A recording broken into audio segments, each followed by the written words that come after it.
This evening, I just want to talk about some opportunities that I've had to work with pre-service teachers in thinking about how to integrate social studies and STEM.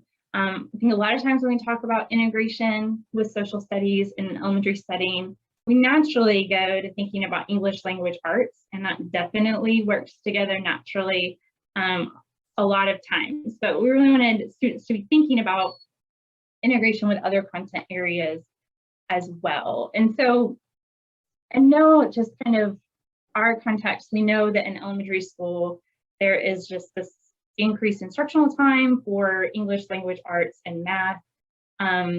There's also high stakes testing, and most states don't include social studies. I know here in Alabama, it doesn't. And so we see a lot of districts and school leaders then not putting any emphasis on social studies in the elementary setting.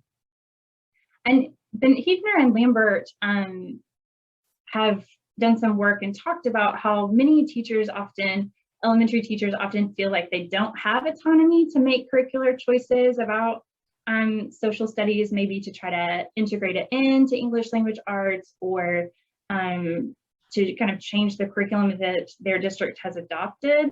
And yet when they go and talk to administrative leaders, they feel like teachers have a lot of autonomy. And so there's this mismatch in what teachers feel like they're able to do sometimes in certain areas. And so kind of thinking about that context, we also know that there's this call for social studies integration. We see that with our Common Core standards, and although many states have let go of Common Core, they have just taken those and changed the name, and that's still now their state standards. So kind of looking at those and seeing how there's this call for us to teach reading and writing using informational text, particularly historical informational text. We see that in our standards. And looking specifically at social studies, we also know with a C3 framework, this kind of inquiry framework within the discipline, that literacy skills and writing skills are all needed in order to do the inquiry process. If I'm going to evaluate sources, if I'm going to communicate conclusions, then I need to have those English language arts skills to do that.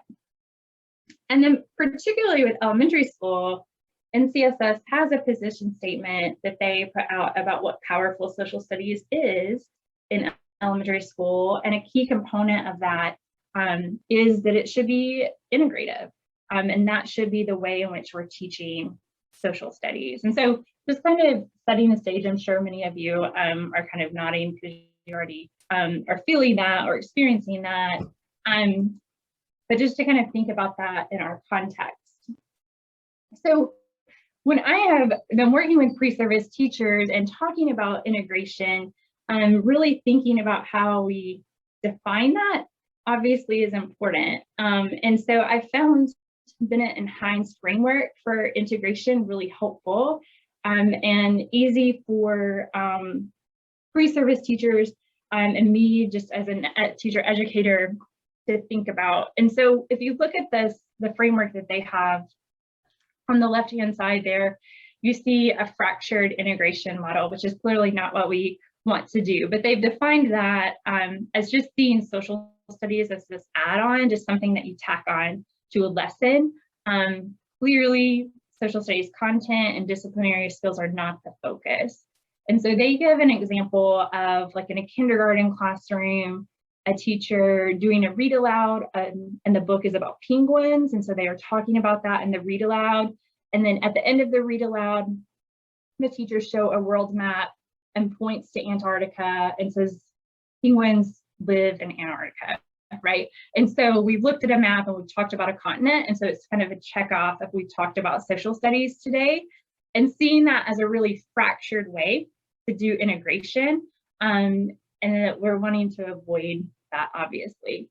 And so in the middle here of their framework, they talk about this stealthy integration, where teachers are really trying to kind of sneak in and weave in social studies under the radar of it. Maybe they've been given really strict curricular guidelines, and so they're just trying to maybe read something that's talking about a historical event and hoping that through some comprehension questions that they're talking about that historical content. So the teachers in this case are really aware of what's missing, but are under a lot of restraints in terms of how they're teaching social studies.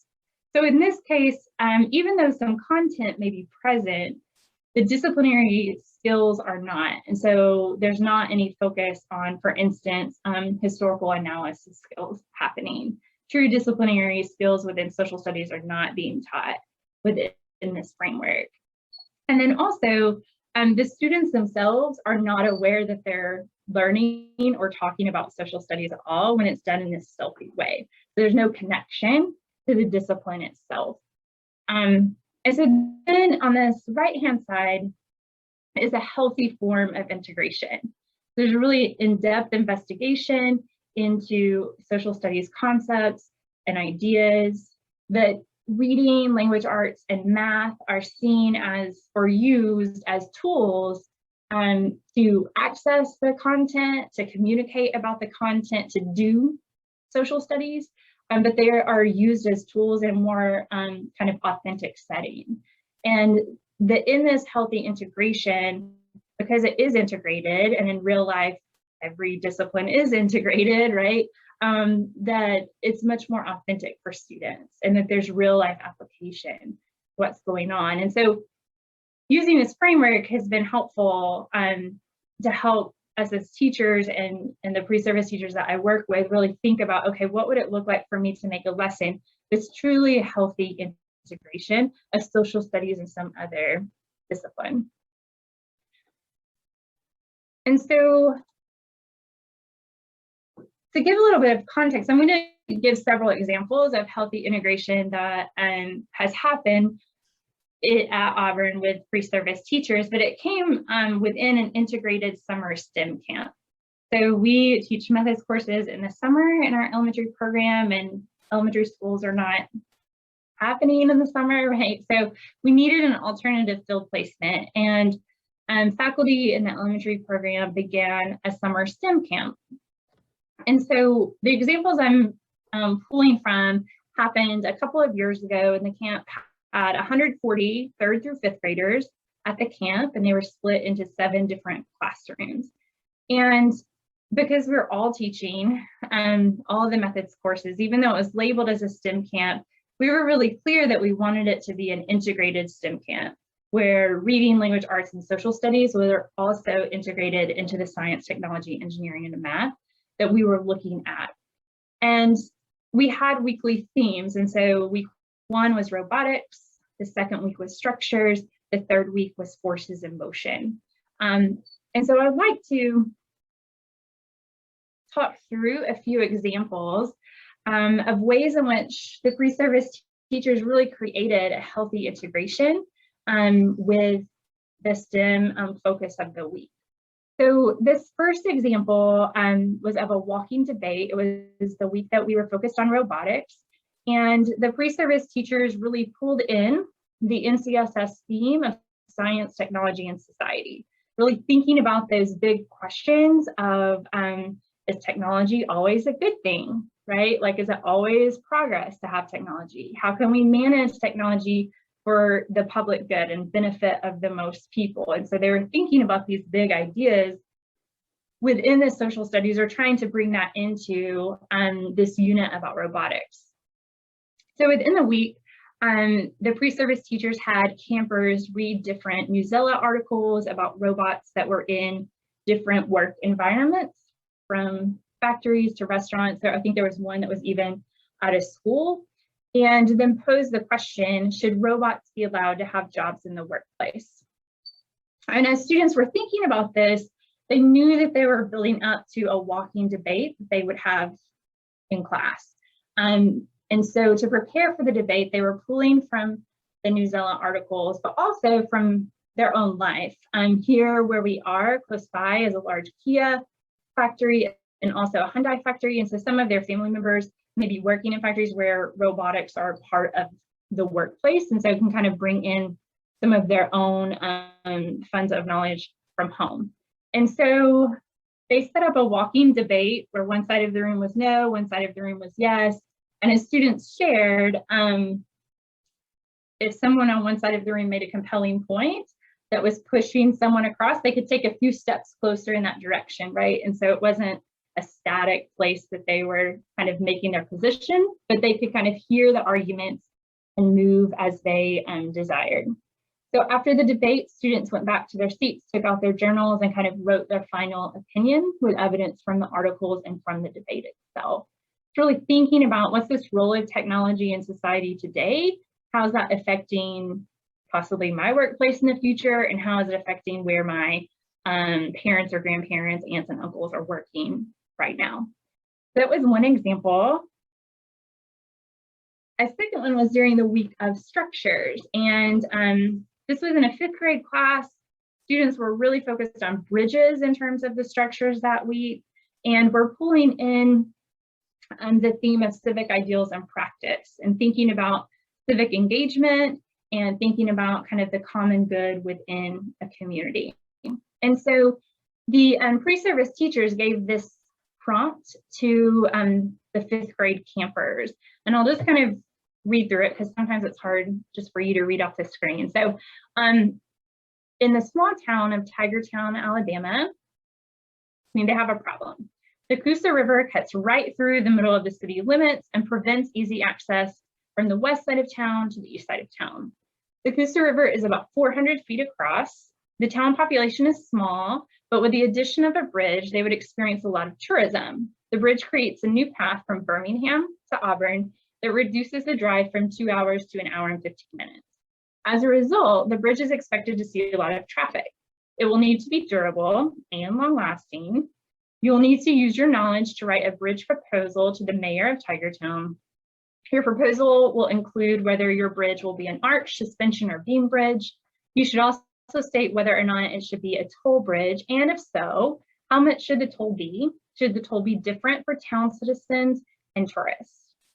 And so they've given this and then had like a mayor come in later, right, for students to present to the city council what they would do, but really bringing in these ideas of they're having to look at the geography of the space to think about what type of bridge is needed.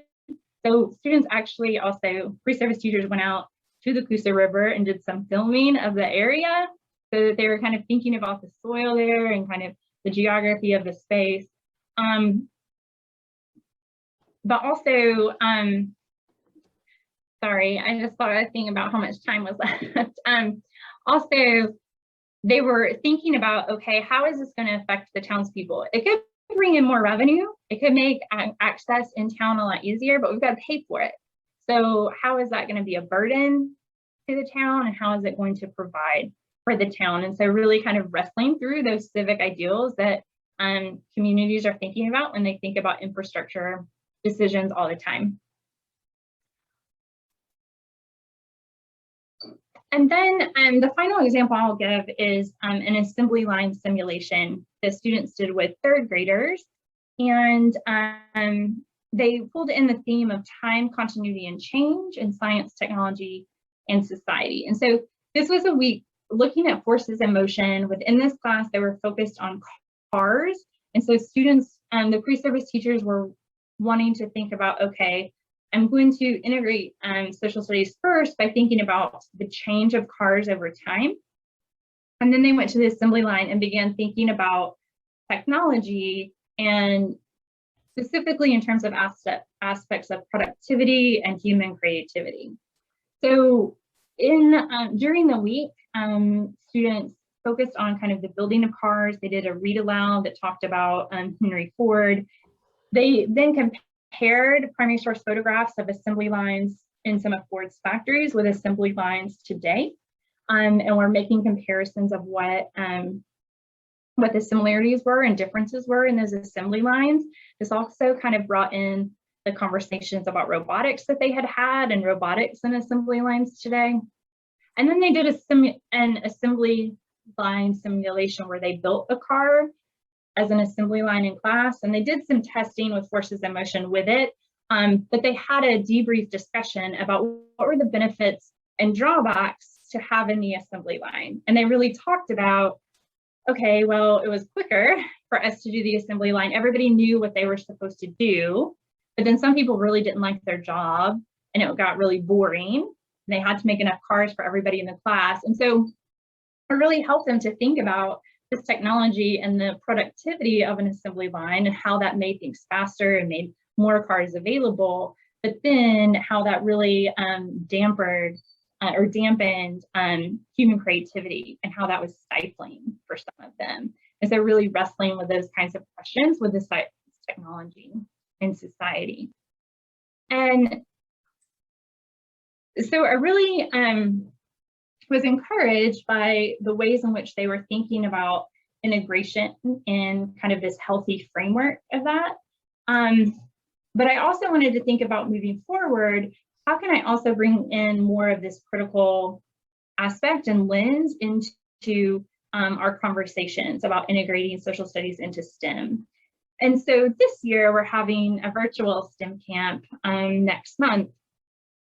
But I have, as I've introduced the Alabama State Standards and the NCSS themes, I've also brought in the Learning for Justice, Social Justice Standards. And excuse me, that's looking at aspects of identity, diversity, justice, and action.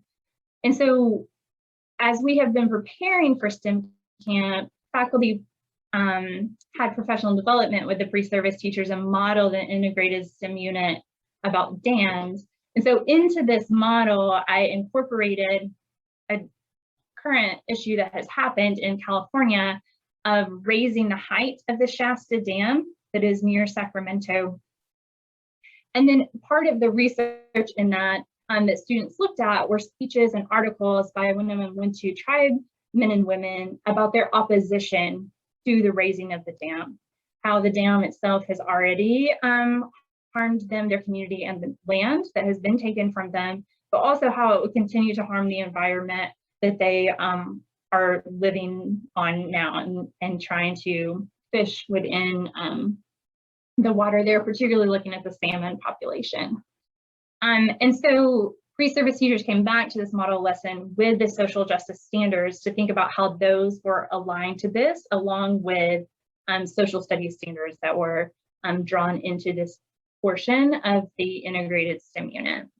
And so as we go into the virtual STEM camp for next month, we've also included a unit on protecting our Earth to think about climate change and to bring in more aspects of clear social studies integration there. And then thinking about, as they're preparing lessons, not only including social studies standards on those state or national standards, but how are they including social justice standards on their lesson plan template? And maybe that's not every day, but that is something that can be a requirement to really push them to think about, okay, what are issues of justice and action that are part of the STEM topic that we're looking at. And so these are some ways that I've really been trying to think with students about teaching in an integrative manner with STEM, because that's not usually the way that they're thinking about integrating offhand. And then also how to really do that with this critical lens that I think is necessary, and really upfront about that being necessary in what we're doing in the classroom. So I will stop kind of sharing here and just, I know that we have a little bit of time, 5 or 6 minutes or so, I think, to just see any questions people have or ideas that you have. Maybe you have yourself done some integrated lessons with social studies and STEM, or worked with pre-service teachers about that.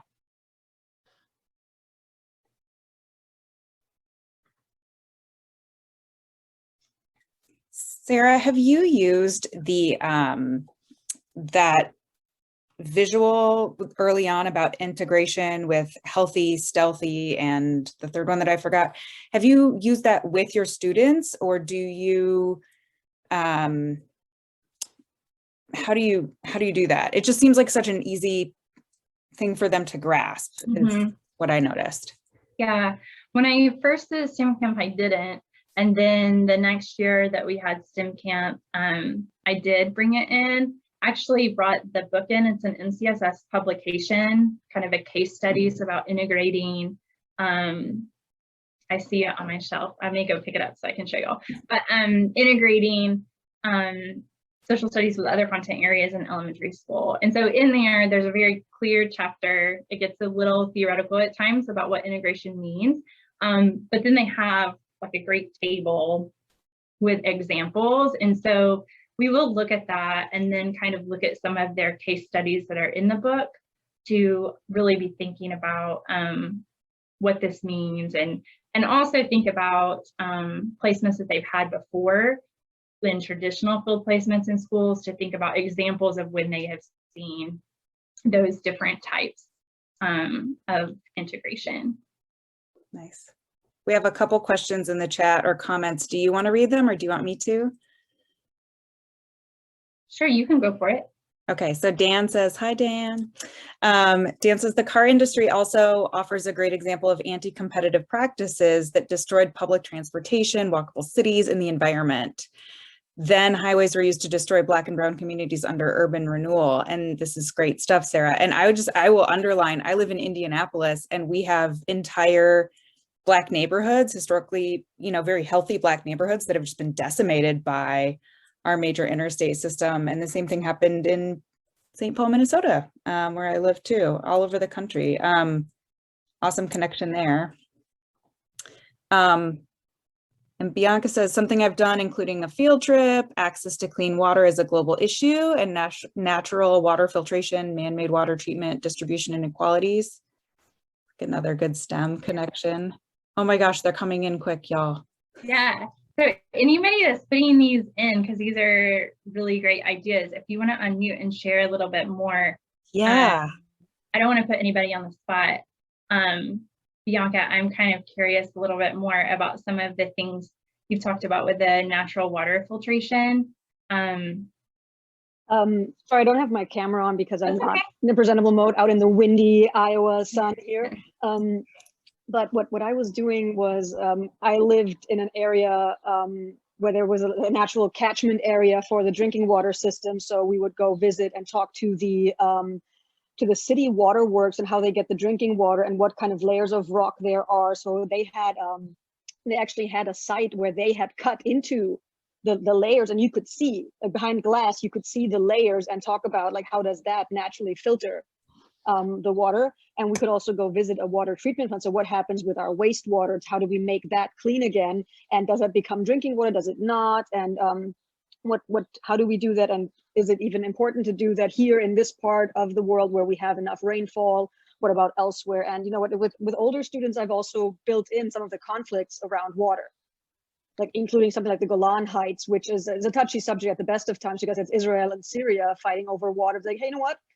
I say this is my catchment, you say this is your catchment, problem. So that was not field trip ready, but yeah, that came up in one of the older classes. That was like for 9th grade, but I've also done it for 5th graders and 6th graders, where we went and talked to the people in the water treatment facilities and the natural catchment area. Yeah, thank you. I think it's also helpful in thinking about bringing facility people. Country is okay. So yeah, and then this year, like only this year we were thinking, but still like this whole vaccine, and South Korea also like the regulation about, I need to do like a 2 weeks like quarantine in the hotel, like with my kids. Oh, that doesn't work. So yeah, maybe next year, hopefully. You all get very cold winters over there, correct? Or are they mild? I think it's weather-wise, it's kind of Georgia, like a hot summer, a little, like not a mild winter, and spring and fall. Yeah, it's quite similar.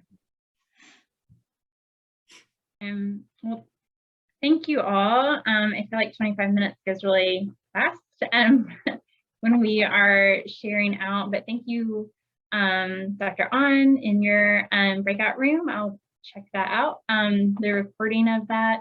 And I just want to share for the second breakout room so that everybody sees options here. So we have Dr. Gunn, Dr. Bennett, and Associate Dean Van Banen talking about teaching about religion.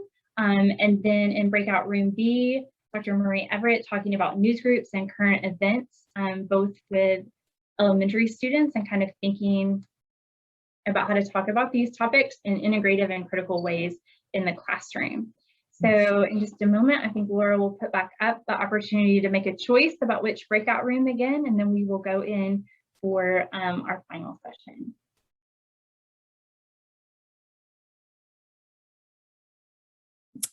Welcome, everyone. Dr. Natasha Marie Everett is going to be leading us in this breakout room today, and I am just going to turn it right on over to her. Okay, thank you. Welcome, everyone. Thank you so much for being here today. I'm going to go ahead and get started. Please let me know if you can see this. And if one of the hosts maybe wouldn't mind like having it spotlighting me in the PowerPoint, that would be great. Just let me know when that's done because I can't tell on my end. Okay.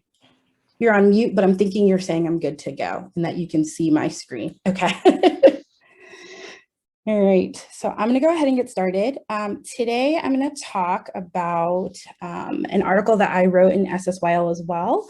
It's titled Newsgroup Fridays, Engaging in Current Events. And so just a little bit of a preview of it. I worked on this with Erin Caulfield, who happens to be a graduate student, a doc student, as well as a 6th and 7th grade social studies teacher. And Erin had an opportunity to adjunct at WVU and worked with me in teaching elementary social studies methods. And she really liked how I structured news groups into my methods course. And so she decided to adapt it for her 6th and 7th grade social studies courses. So the research that the study that I'm going to share with you today is work that I've done, but it's really focused on what Erin has done in her classroom. Okay. So why do I do current events? I think that there are multiple benefits. I think it's a really, oftentimes we don't engage our students in it. And I think that it helps students become more informed on current issues happening in the world, that they become more informed citizens and hopefully active participants in a democracy, as well as helps them to develop critical media literacy skills, which are necessary to analyze media messages, to detect biases, fake news, all the things that we are seeing right now in the media and in our society. And so NCSS also has a position statement and encourages us to engage our students in media literacy. They say that media literacy has an opportunity to lead the way in teaching students to both analyze, produce rich, complex, diverse, and engaging mediated messages.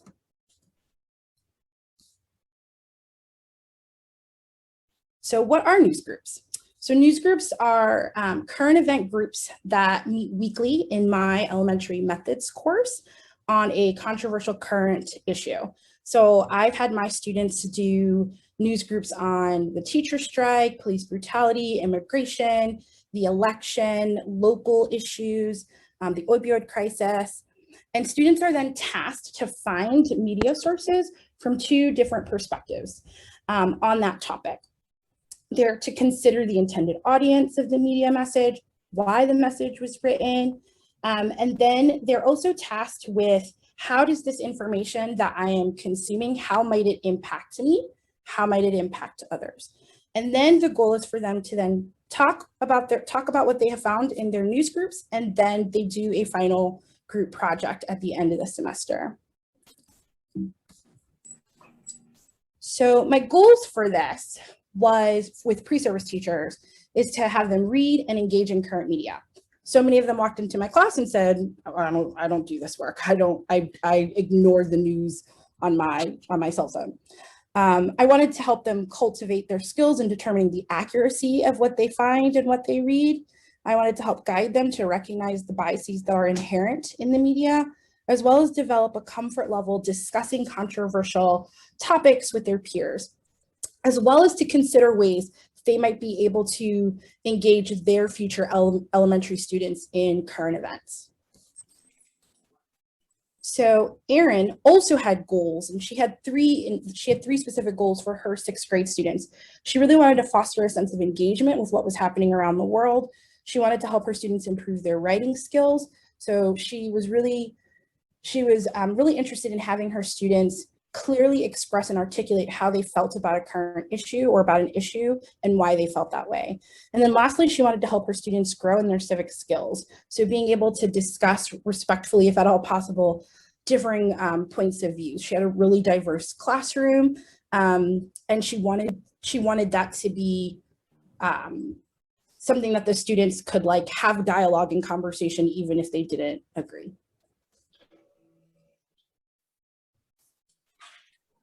So like I mentioned earlier, the remainder of this talk is really going to focus on how this was embedded in the 6th grade classroom. So prior to engaging in news groups, Erin always did an article of the week. And so this was an opportunity for students to, she picked the article and students would respond to their thoughts on the article. She wanted it to go beyond just summarizing it, but what are your thoughts? How are you feeling about what you've just read? And then on Fridays, students engaged in watching CNN 10. And so that's just a 10-minute broadcast that's designed for students to learn about what's going on domestically, globally, and whatnot. So they talked about what they had watched on CNN 10. And then they engaged in small group work time and they engaged in discussion. So they were tasked with finding articles on their topic. And she provided a lot of scaffolding for this, right? So she helped students fact check. She provided them with fact checking websites. She also helped them to learn how to do a focused web search. So really thinking about what words do I need to put in a particular search engine in order to get certain results back. And then students were then required to respond to questions that she had on a virtual discussion board. She used Google Classroom to do this, and they did this individually. And then she had the students discuss in their small groups about what they found, what their thoughts were, and then share out with the whole group. So what were these topics? So she actually had them vote on topics, and many of these topics actually came out of things that they had seen on CNN 10. So students were interested in school safety, specifically related to gun control. They were interested in climate change, mental health, positions on the Democratic candidates, because that was at the time when we had like 20 Democratic candidates.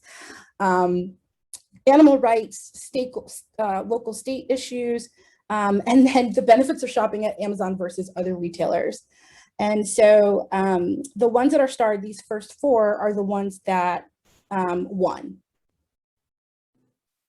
And then this is actually just a screenshot from the specific article. And these were the 4 topics that I just mentioned. So some of the guiding questions that she wanted students to that she provided each week. So should metal detectors be placed at school entrances? Should teachers be armed? Why or why not? That is a question that impacts students. And she felt that it was important for students to be able to have a voice and to share what they thought on that.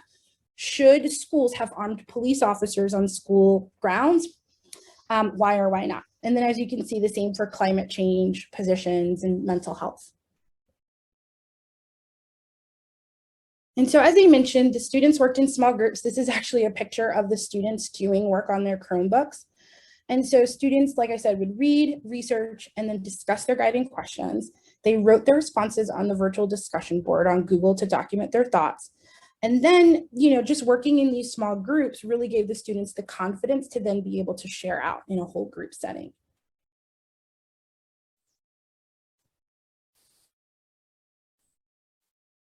And so preparing and presenting. And so at the end of the trimester or the semester, students actually got to decide how they wanted to present or document what they had learned in their class. So students worked collectively to actually create a news program similar to CNN 10. They really loved CNN, the program that they watched, and so they wanted to be able to highlight their learning through that format. And then students also did some more voting on what their particular role would be. So script writer, videographer, teleprompter, anchor, interviewer, those sorts of things. And then students also prepared scripts. So they did a lot of writing. They did some based on their research. They prepared interview questions. They interviewed their fellow students and teachers about the views that they had on the topic or the news group topic that they were in. And this is also this was them in action doing that work. So in closing, some suggestions, if you were to embed this, say, in an elementary class for my teachers out there, is to make sure that your students are a part of the process. So I do that in my methods course, and I have my students kind of pick their first 3 choices for what topics they want. Well, I have them generate topics, and then I also have them list off their first, second, and third preferences. And that's also similar to what Erin did as well. And it makes them more motivated. It makes them more vested because it's a topic that they really care about. And then maybe even also have them be a part of the assessment, because the students in this particular case, they decided on the assessment and how they wanted to highlight and show and demonstrate their understanding. And then also to just have structured time. So she made sure to dedicate at least 40 minutes to an hour every week over the course of a semester, so that students really had time to learn, kind of gain those critical media skills, to have time to read the articles, to have time to discuss in small group, and then in whole group. And then lastly, some ways that you could adapt. So I recognize that this was a 6th grade classroom. I have former students of mine who do this in 3rd, 4th, and 5th grade. Sometimes my 1st and 2nd grade my former students who are teaching 1st and 2nd grade are a little bit more hesitant. I have one 2nd grade former student who is now a 2nd grade teacher. And one of the things that she does is she actually vets the articles in advance for the students to read and or to listen to and then discuss. You could also have students keep a news journal, and that way they're able to make connections. It helps situate themselves in the world. Instead of doing a news broadcast, students could collectively create a newspaper and or put on a presentation for the school and or the students. So just wanting to highlight that it doesn't have to necessarily be done in this particular format, but there are other ways that we can kind of help our students to engage in dialogue, show us what they know. So that's it. Thank you.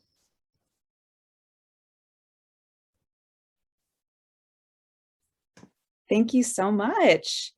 We will have folks put questions in the chat if you want to, and if you want to read them, say them out loud, that's fine. I'll just start by reading the first one that's up here, which is from Brian. What kind of practices or ground rules are implemented to prevent debate?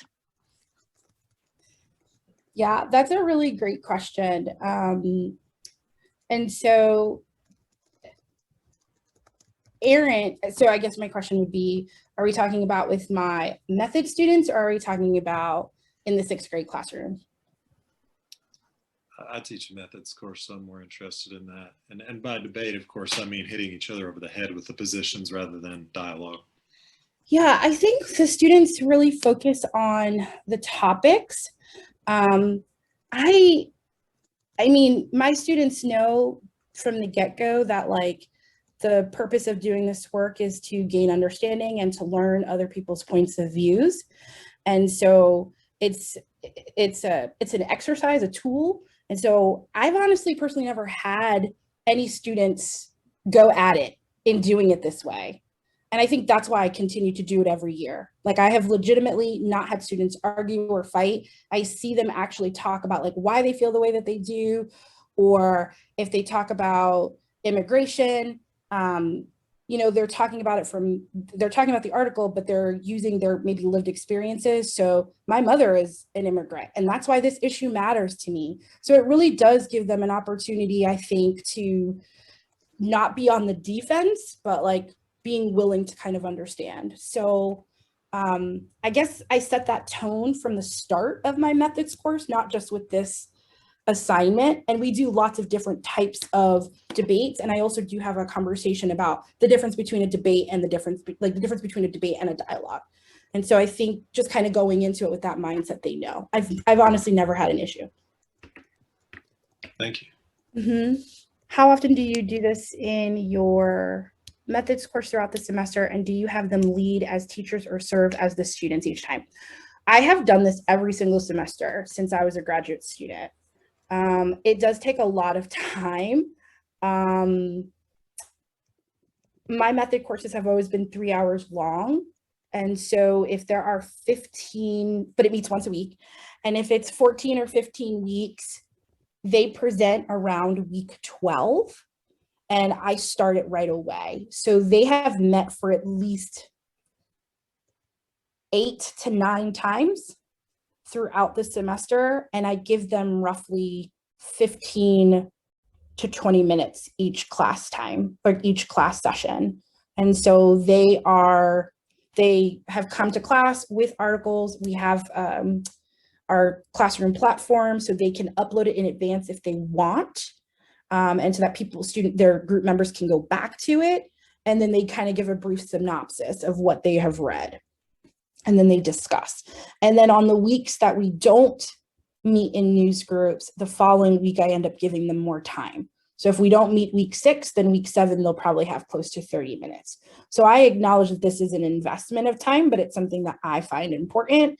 And it's kind of like my wheelhouse and baby. And so I make that time. And then in response to the second question, have them lead. So their final projects, they have to present what they have learned, and they can do that in any medium that they want. So they do share their, like, what they have learned. Some students have done, like, they've done a script to highlight like a scenario. So yes, scenario. Some folks have done scenarios. Some students do Prezi, some students do nothing. They're encouraged to make them really interactive. So that's where they really teach us. And then I wouldn't say every week, but I would say some weeks I do give them an opportunity to share out whole group if they found something really interesting or salient that was in the news that week that they wanted to share.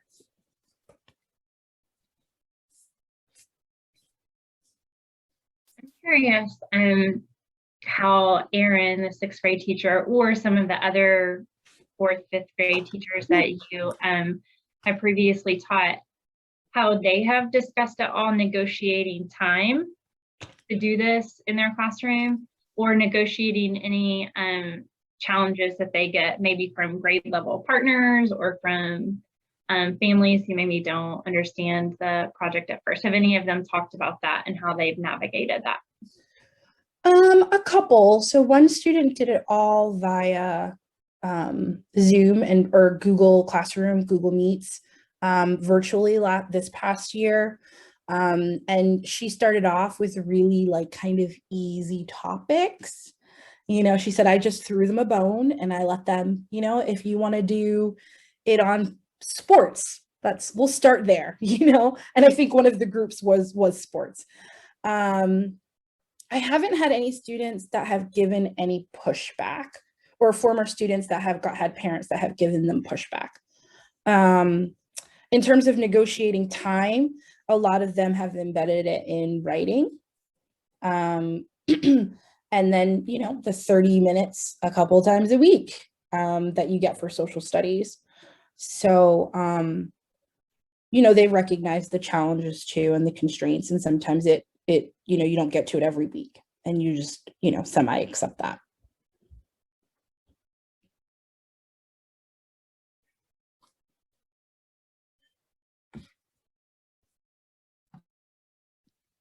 How much emphasis, and I guess for both the pre-service teachers and elementary students, how much of the kind of the big picture is we're developing critical media literacy skills? Yeah. I would have to ask. So for my students, we actually do have a session on critical media literacy skills. So, and we make references back to the news group. So my students get it and they reference it in their final papers. So not only do they do a group project, but then they also have to do an individual paper. How did working in this news group impact you? What did you learn? What did you learn from the broader group? Those sorts of things. How might you adapt this in your classroom? And so many of them talk about like how they feel more skilled at being able to decipher fake news, how to fact check. They use that language, going to certain websites, things like that. So I would say in my methods course, it might not be on the onset. It doesn't happen right away, but through doing the project, they realize that that's what they're doing. And then with respect to Erin's class, I don't know if she actually used the term critical media, media literacy skills, but she is really intentional about how teaching students how to actually do searches and how they can like triangulate their data and their findings and what sources. She does do that, and she spends a lot of time doing that. Great question.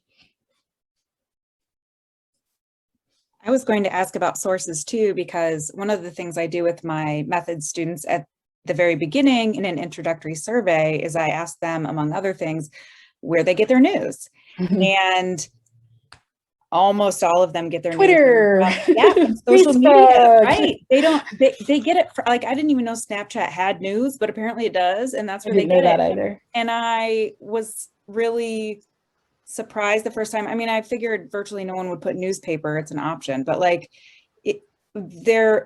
where they are getting their news and what they consider to be reliable is something that I feel like I need to teach with my seniors in college. And oftentimes I've seen students in, upper elementary, middle school, high school have a more thorough understanding or conception of what is a reliable source than what some of my students who are just like on the social media all the time. Does this, she uses it with the sixth graders, having them, vet sources. Do you include that as part of your methods too? Yeah, and I forgot. So we actually spend time using the media bias chart, which I forgot to include. It was in my initial slides, and then I took it out and forgot to put it back in. And so they spend a lot of time looking at that and seeing how things are skewed and where they can probably find the most reliable sources. So we do spend time on that. And they do recognize that, I mean, like they come away saying like, I had no idea what I didn't know, or that I was taking a lot of this stuff at face value. So.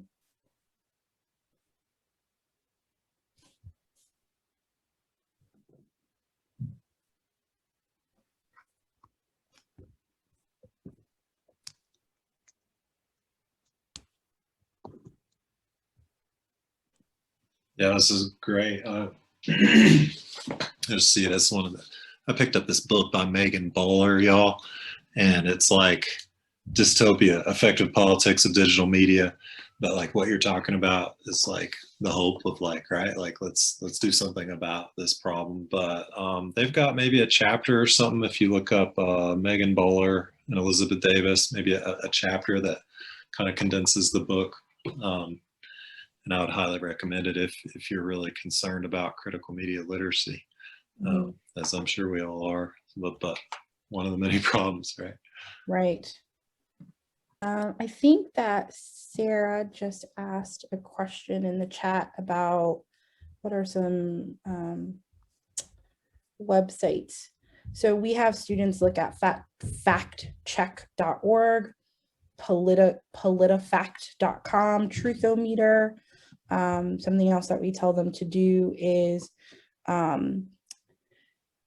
they learn to figure out if it's an op-ed or an opinion piece. And so if it's an opinion piece, that it might not necessarily be factual. And so looking at like who's producing the information, is it, bless you, is it, someone, some random person? They've also been taught to, does this person have expertise to talk about this topic? So those are some other things that students have been, that I try to share with students to think about. But for fifth graders, yeah, that's a conversation with the teacher needs to engage. So. and students are learning like persuasive writing, and they learn about informed, you know, if we're thinking about writing, right? Like they learn the difference between like an informational piece, and they use, an informational piece versus a persuasive piece. And so having your students do that work. So does that sound like something that was persuasive, or does that sound like something that was more informative, that kind of thing? And yes, the ad fontis is the media bias chart. 7.0 is what they're on right now. And yes, Jennifer Hovner's chapter, I have my students my students read that for the week that we talk about critical media literacy skills. And that's in this book, Unpacking Fake News. So thanks, Dan. Oh, it's up there. Dan wrote that already. Not as quick. Well, thank you so much. I for one have been spending a year rethinking the current event and news activity with my method students, and this is going to be so helpful to redo that entire assignment so that it's more robust and really falling in line with what you're doing. I'm going to just kind of take your lead here. This is so helpful. So thank you. Thank you. I think pretty soon we will be, I just got a message that said it's time to come back. So if it doesn't push us back, we can click the leave room. Sounds good. Okay, thank you. Thank you. Hi, everyone. It's such an honor to join everybody right tonight. It's Wednesday. Today's Wednesday. Okay, so I'm in Georgia. It's quite hot, so I think my brain is like by this time 7 p.m. like I'm exhausted. So let me a little alert. Okay, so my name is Soyeon. Luckily, I became the full professor a year ago. So yeah, my title, I'm full professor of social studies education at Kennesaw State University. So today, the topic that I have for you guys is that going beyond a single story of Brown. So first graders inquiry into multicultural stories of school desegregation. So let's get started, no further ado.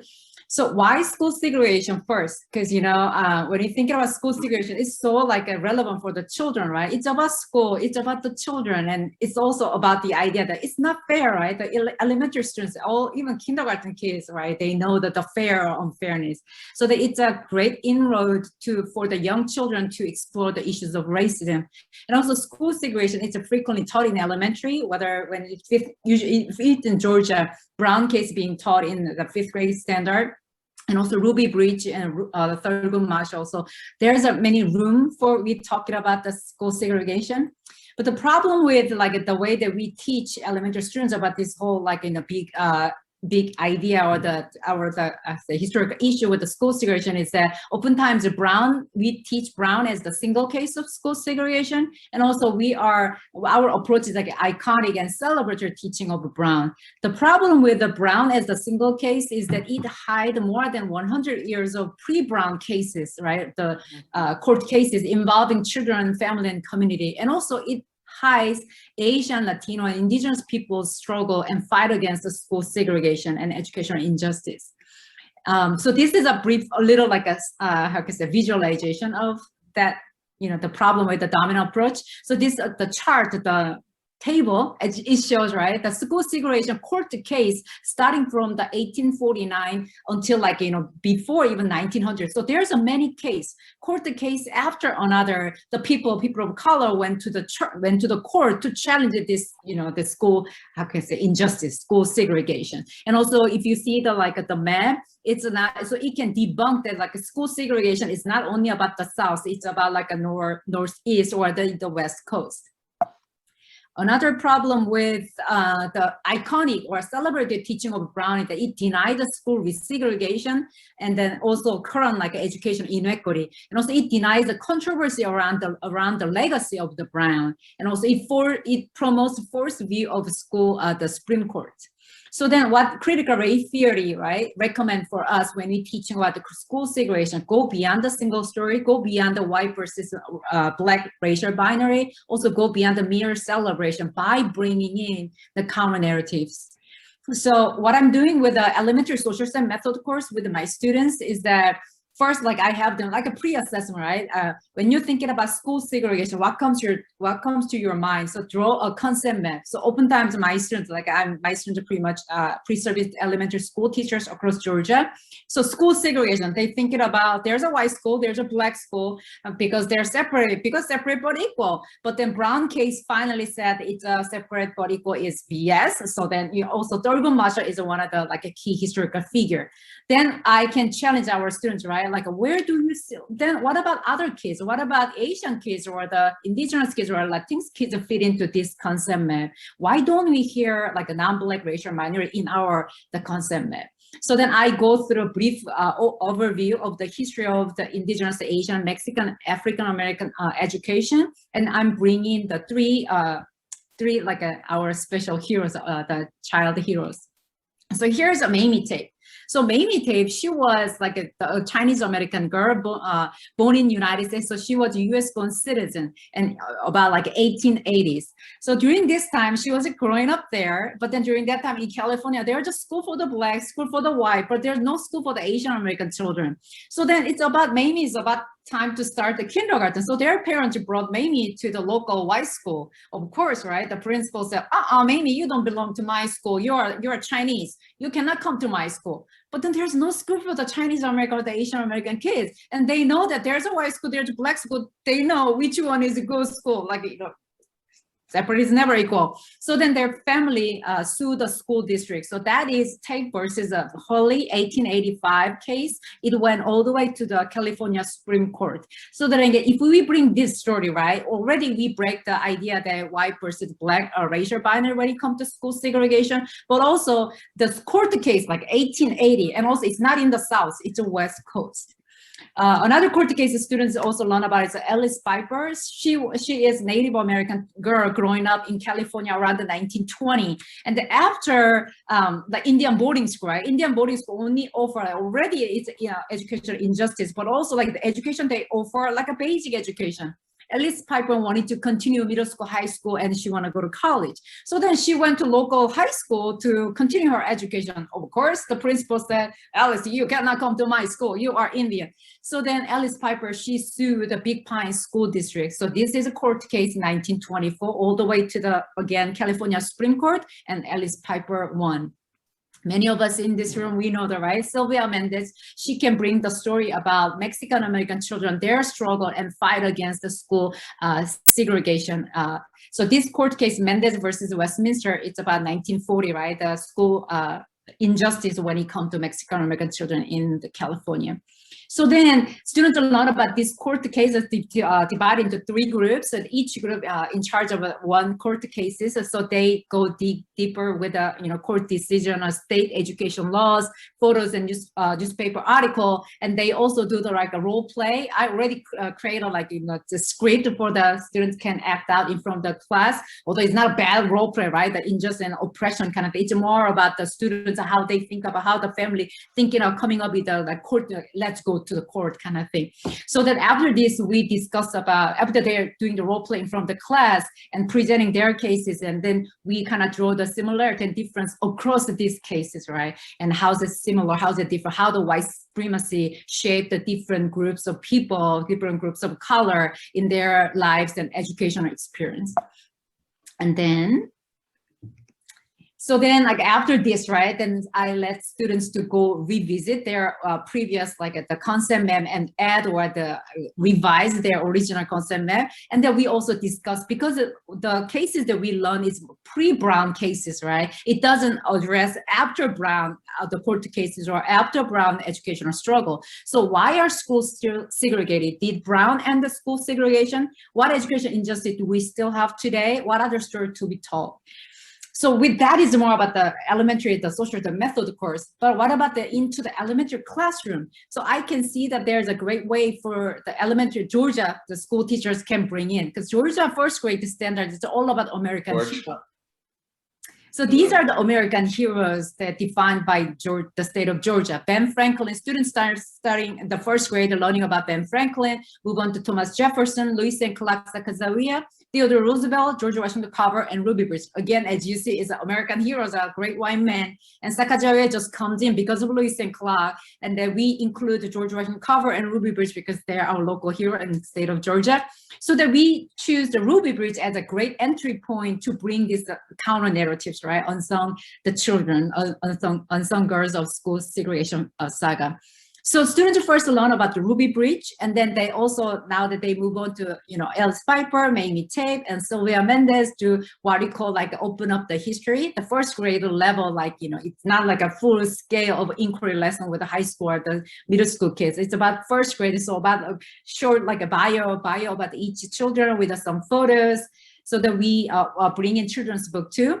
So after they learn about 4 girls, and one day I came in as a mystery reader. So I read one children's book about indigenous children and their Indian boarding school experience. The students love to share, right, their story, what they've learned. And the assessment, summative assessment is like a Venn diagram. So in Georgia math curriculum, the teachers introduce a Venn diagram for the first time. So the first grade by that time, but they already know Venn diagram. So the summative assessment is to choose one girl from the history among the 4, right, that they learn, and compare with yourself. So Terry, she happened to be my daughter, second daughter. So Terry chose Mamie Tape. So she compared the Terry and the Mamie. So in the middle, in the eyes of Terry, she think, well, we both have a black hair. We both have the same eye color. We believe in ourselves. We are brave. But then Terry, unlike Mamie, she goes to fair school. She's Korean. She's age 6. She lives in Georgia. Her family looks like with a big belly, right? Round belly. Mamie Tape, on the other hand, went to the unfair school. She was Chinese, age 8. She lived in California. That's her family portrait. So that kind of thing, right? So that based on that story, right? Based on my child at the school, the elementary, the first grade team that I work with, to revamp Ruby Bridge, the typical, their traditional 2-week Ruby Bridge unit include like inquiry lesson on all the other multicolored story, right? School desegregation. So I wrote this article, SSYL. So as you see in my vignette, the intro of my article say, hey, Terry, one day after she did a Venn diagram, she come home, hey, mommy, guess what I learned today? Oh, seems like something exciting. So she tells about what she learned. She showed me the Venn diagram. So I asked her, hey, Terry, by the way, why you chose Mamie to compare with yourself? And Terry said, well, I like all the story, but I like Mamie's the best because she looked like me. She looked like me. So I think it's kids love to see themselves in the curriculum, right? So based on this story, also the article, I started with this, and then I guess some poll out there, and then I also include like each girl, so Mamie Tape, Alice Piper, Silvia Mendes, and Ruby Bridge, and their brief story with a court case, some anecdotes, and here are a few the children's book. Although we have a Ruby Bridge children's book, also Silvia Mendes, we don't have Alice Piper or the Mamie Tape, but I put some of the like indigenous children's boarding school experience, the children's book. Unfortunately, we don't have anything about like school segregation, the children's book on the Asian American children. So that I hope, my hope is that somebody who write or I can write. That's a children's book. So that's pretty much what I have today. I'm more than happy to answer any questions or engage in dialogue with you all. Well, thank you very much. Round of applause, everyone, or emojis. Well done. Well done. Thank you very much for sharing that experience with us, and a great article. So before we get started with discussions, questions, comments, and concerns, I would like to say, I love how you brought out the familiar in terms of key members throughout our social studies curriculum, throughout history, connecting to all of our demographics. I also love how you brought out in a creative way that students need to see themselves in history. And so we know that's very important from what Ronald Takaki stated, what Adrienne Dixon had put out in a lot of her literature. But if we don't see ourselves in history and in the curriculum, then we feel left out, and that's extremely hurtful and damaging. And not just in, a moment in the classroom, but our whole educational experience. So I'm so very glad that you brought that point out. So well done. Thank you very much.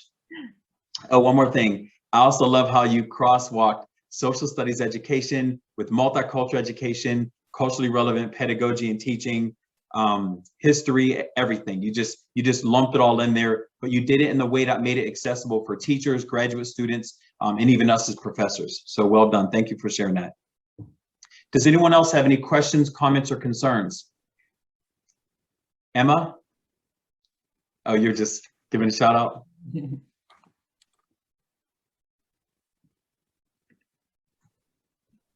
Does anyone have any questions? Okay, well, I have another question. Sure. So what was one of your most challenging or fulfilling parts of writing this article, or the experience leading up until writing this article?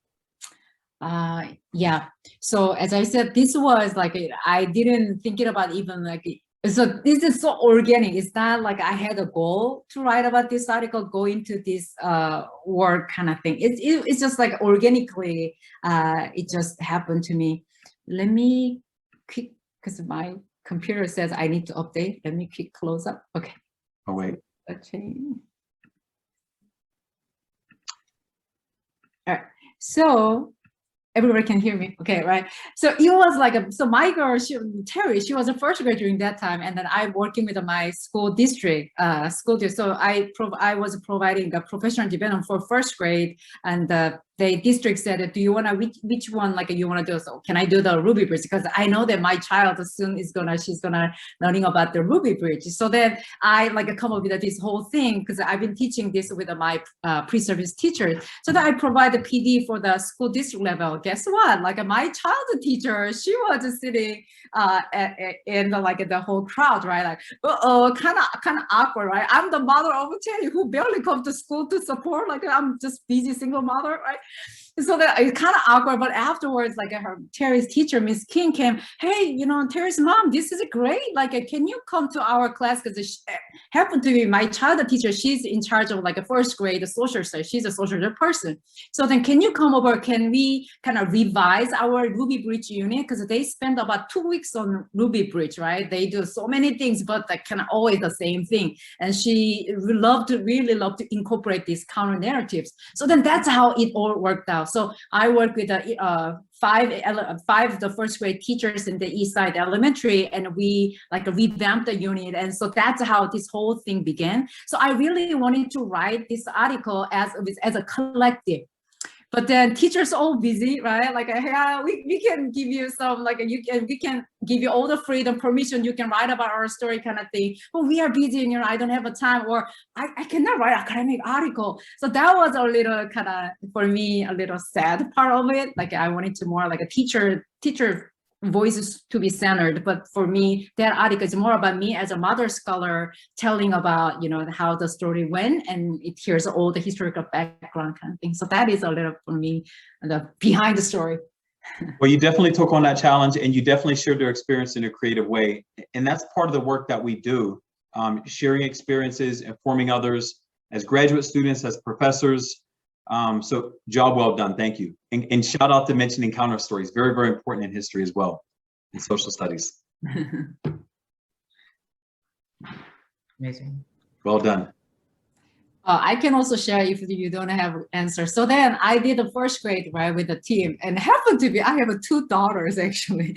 So when Terry was the first grade, my big daughter, she's Jacqueline, she was in 5th grade. And 5th grade, not that month, that was the January, Ruby Bridge unit was January. But 5th grade, around the April, 5th grade were learning about the civil rights movement. So I was poking my Jacqueline daughters, like her teacher, I know that you guys are soon learning about the Brown versus Board of Education. Do you want to like work with me, or I can come and guest teach? Like, yeah, please do so. We are tired, So then one day I came as a guest teacher. I taught about Brown versus Board of Education alongside with other court cases, right, involving the Mamie Tapes case and kind of thing. So yeah, it's well received. The 5th grade kids, like it's not quite different from the developmental age, right? Like compared to the 1st grade. So 5th grade, like students right away when after the lesson, one student, by the way, Dr. I have a question. Why all the court cases, why all the cases like the girls, right? The Ruby Bridge, Linda Brown, like Silvia Mendes, this is all girls.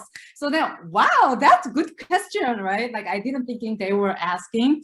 So then we talk about again how to win this court battle, right? How to persuade our jury who are listening to this whole the argument kind of thing. So that is one tactic. Actually, the civil rights activists, the civil rights the people who are fighting for their right. Sometimes if we put the little girl instead of the boy, we can better persuade that the white those power that big thing. So that we had some good conversation with the fifth graders. That might be a whole nother article. Yeah. Get on it.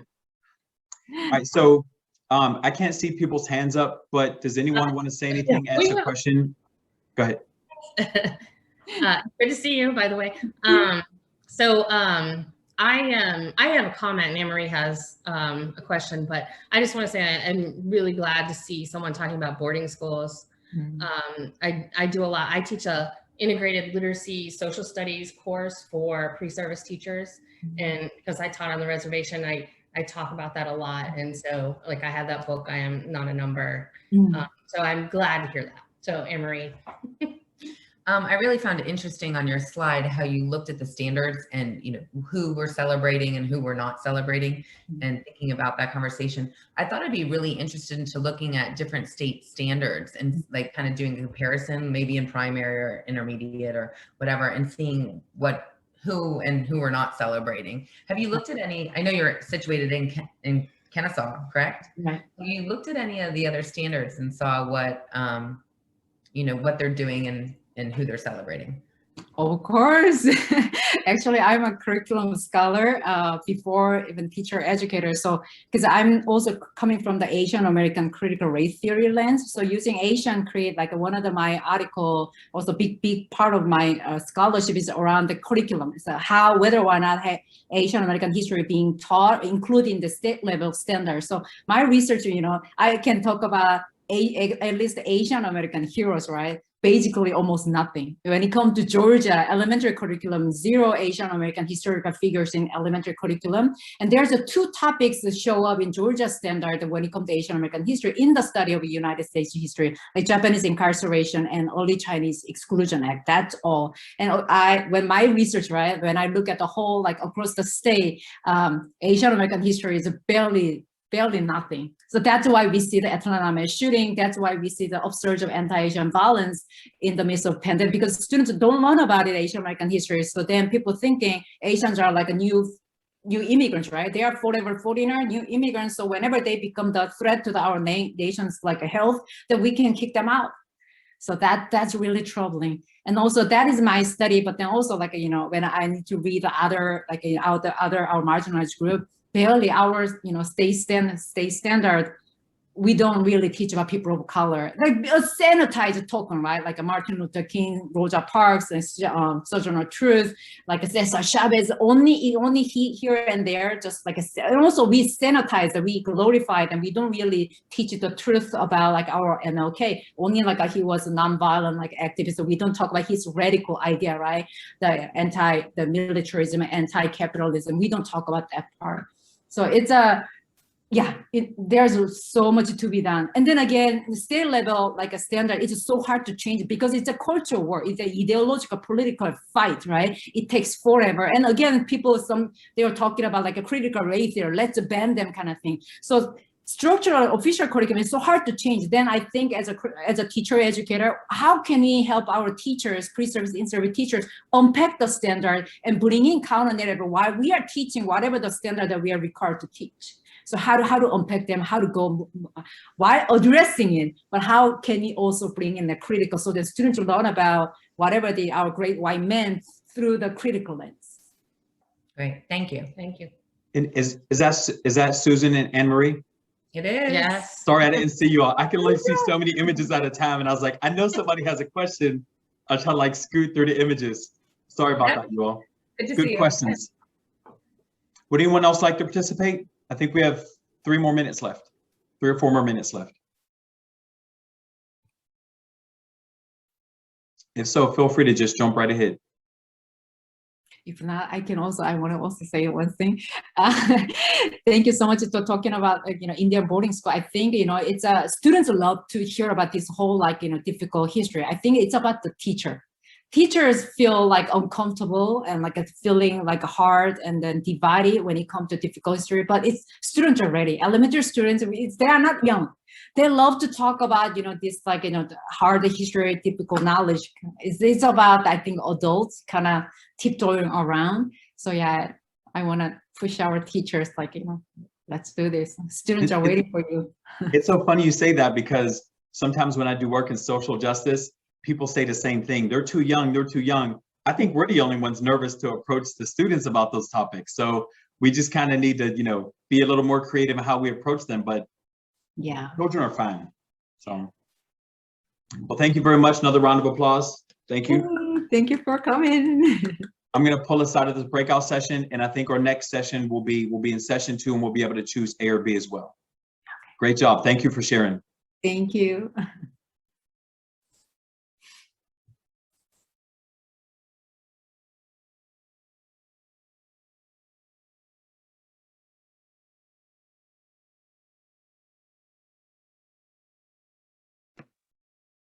Perfect. Welcome back.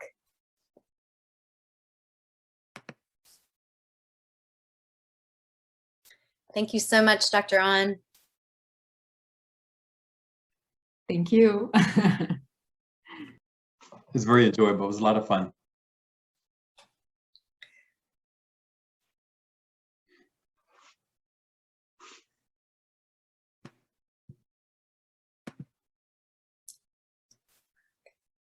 I like your background. That's definitely not Kennesaw.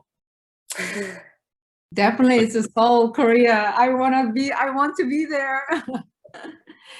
So it's been now the 5 years since last time I visit Korea. So yeah, definitely it was like last year we already bought the airplane ticket, but then like March, boom, like it's all locked down. You cannot leave this country. Okay, so yeah, and then maybe this year, like only this year we were thinking, but still like this whole vaccine and South Korea also like the regulation about, I need to do like a 2 weeks like quarantine in the hotel, like with my kids. Oh, that doesn't work. So yeah, maybe next year, hopefully. You all get very cold winters over there, correct? Or are they mild? I think it's weather-wise, it's kind of Georgia, like a hot summer, a little like not a mild winter, and spring and fall. Yeah, it's quite similar. Well, thank you all. I feel like 25 minutes goes really fast when we are sharing out, but thank you, Dr. An, in your breakout room. I'll check that out, the recording of that. And I just want to share for the second breakout room so that everybody sees options here. So we have Dr. Gunn, Dr. Bennett, and Associate Dean Van Banen talking about teaching about religion. And then in breakout room B, Dr. Marie Everett talking about news groups and current events, both with elementary students and kind of thinking about how to talk about these topics in integrative and critical ways in the classroom. So in just a moment, I think Laura will put back up the opportunity to make a choice about which breakout room again, and then we will go in for our final session.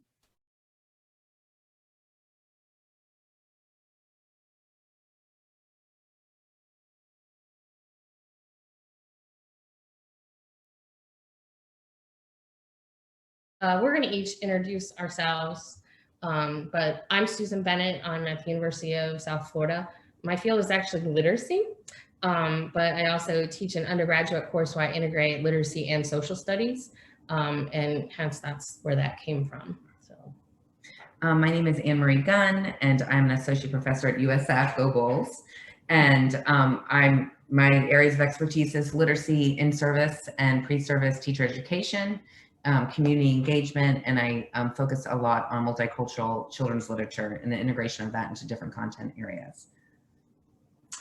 And hi, my name is Kaya Van Banen, and I am an education librarian at the University of South Florida, and I have the pleasure of supporting the faculty and the students in the College of Education and have long worked with both Anne Marie and Susan on children's literature and building up our collections and connecting to the curriculum. And before we start, I wanted to say it's been really interesting as a professor, this collaboration between our Department of Literacy and working with Kaya as a librarian. And Kaya has now done so much for our pre-service and in-service teachers, helping build collections. We'll show a website that we built, and then also just supporting our work. We have never had that before till a couple of years ago, and now it works. And so I encourage everyone to really work with their librarians, because whether you're a pre-service teacher or teaching in the classroom or a professor, it's been a great experience for us. Yes, it has. So we're going to talk about teaching about religion using conversation through multicultural literature in a K-6 classroom. I do it didn't go. Sorry. We don't use Zoom at USF. Okay, so why should we talk about religion, right? So a lot of times we see when we see cultural markers that we think of race and ethnicity, but sometimes we neglect things like gender or sexuality or religion. And you'll see quote here. So Emery and I both use an autobiography in our classes when we start, because one of the things you need to be as a teacher is you need to understand your own culture and your own self in order to teach others. And so when we did this with one of our students, they talked about how Banks's cultural markers didn't mention religion, and it was a very important part of her life. So she was asking, should I use this? And so if we think about religion, it's a very important part of our culture throughout the United States and globally. And a lot of times there is a lot of violence related, and we've seen that recently with the Jewish population, a lot of hate crimes. And so this is very important for us to teach the students as elementary teachers how to understand others. And with religion, it's second in hate crimes to race. So one of the things we have to do in order to talk about religion is to really be a culturally responsive teacher. And the ways that we can do this is through what Bishop calls mirrors and windows. And with that idea that the children who are in your class see themselves in the mirrors, right? So they see themselves in the literature, they see themselves in the classroom. And so therefore we don't neglect whatever their cultural background is, whether it's religion or ethnicity or race. And then the windows opens up so that they can see others, so they can learn about others, such as through multicultural literature or in the classrooms, learning about themselves.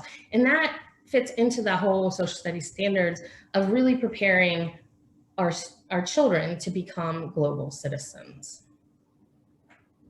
Oh, let me talk about the picture. So one of the things we talk about a lot is this, and this is really kind of what got us into this, is seeing in the classroom this holidays around the world, or the tacos and egg rolls, meaning that it's a very superficial level. And when you go into the classroom, you'll see Christmas decorations and maybe Hanukkah or maybe Kwanzaa, but a lot of teachers will focus on this holidays around the world just at that month, when we really should be talking about religion and holidays throughout the year, and really helping them to understand others and become those global citizens.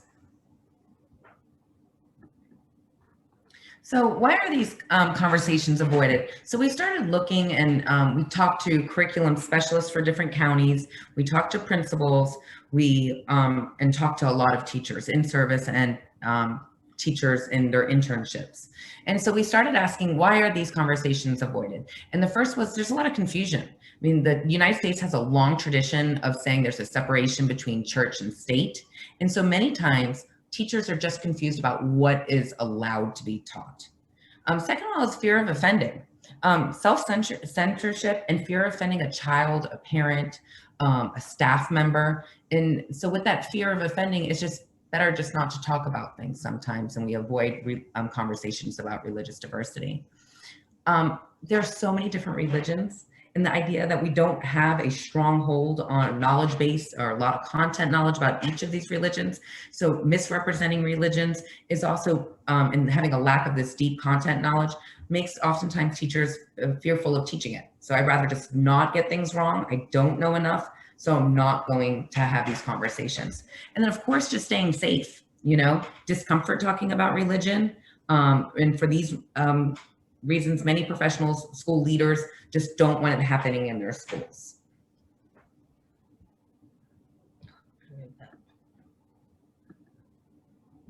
So when we're talking about religion, what should we be talking about? And we found in our article that we'll give the citation later, that really children's literature is a great way in the elementary school, a vehicle to use to talk about, have these conversations, because you don't have to be a content expert.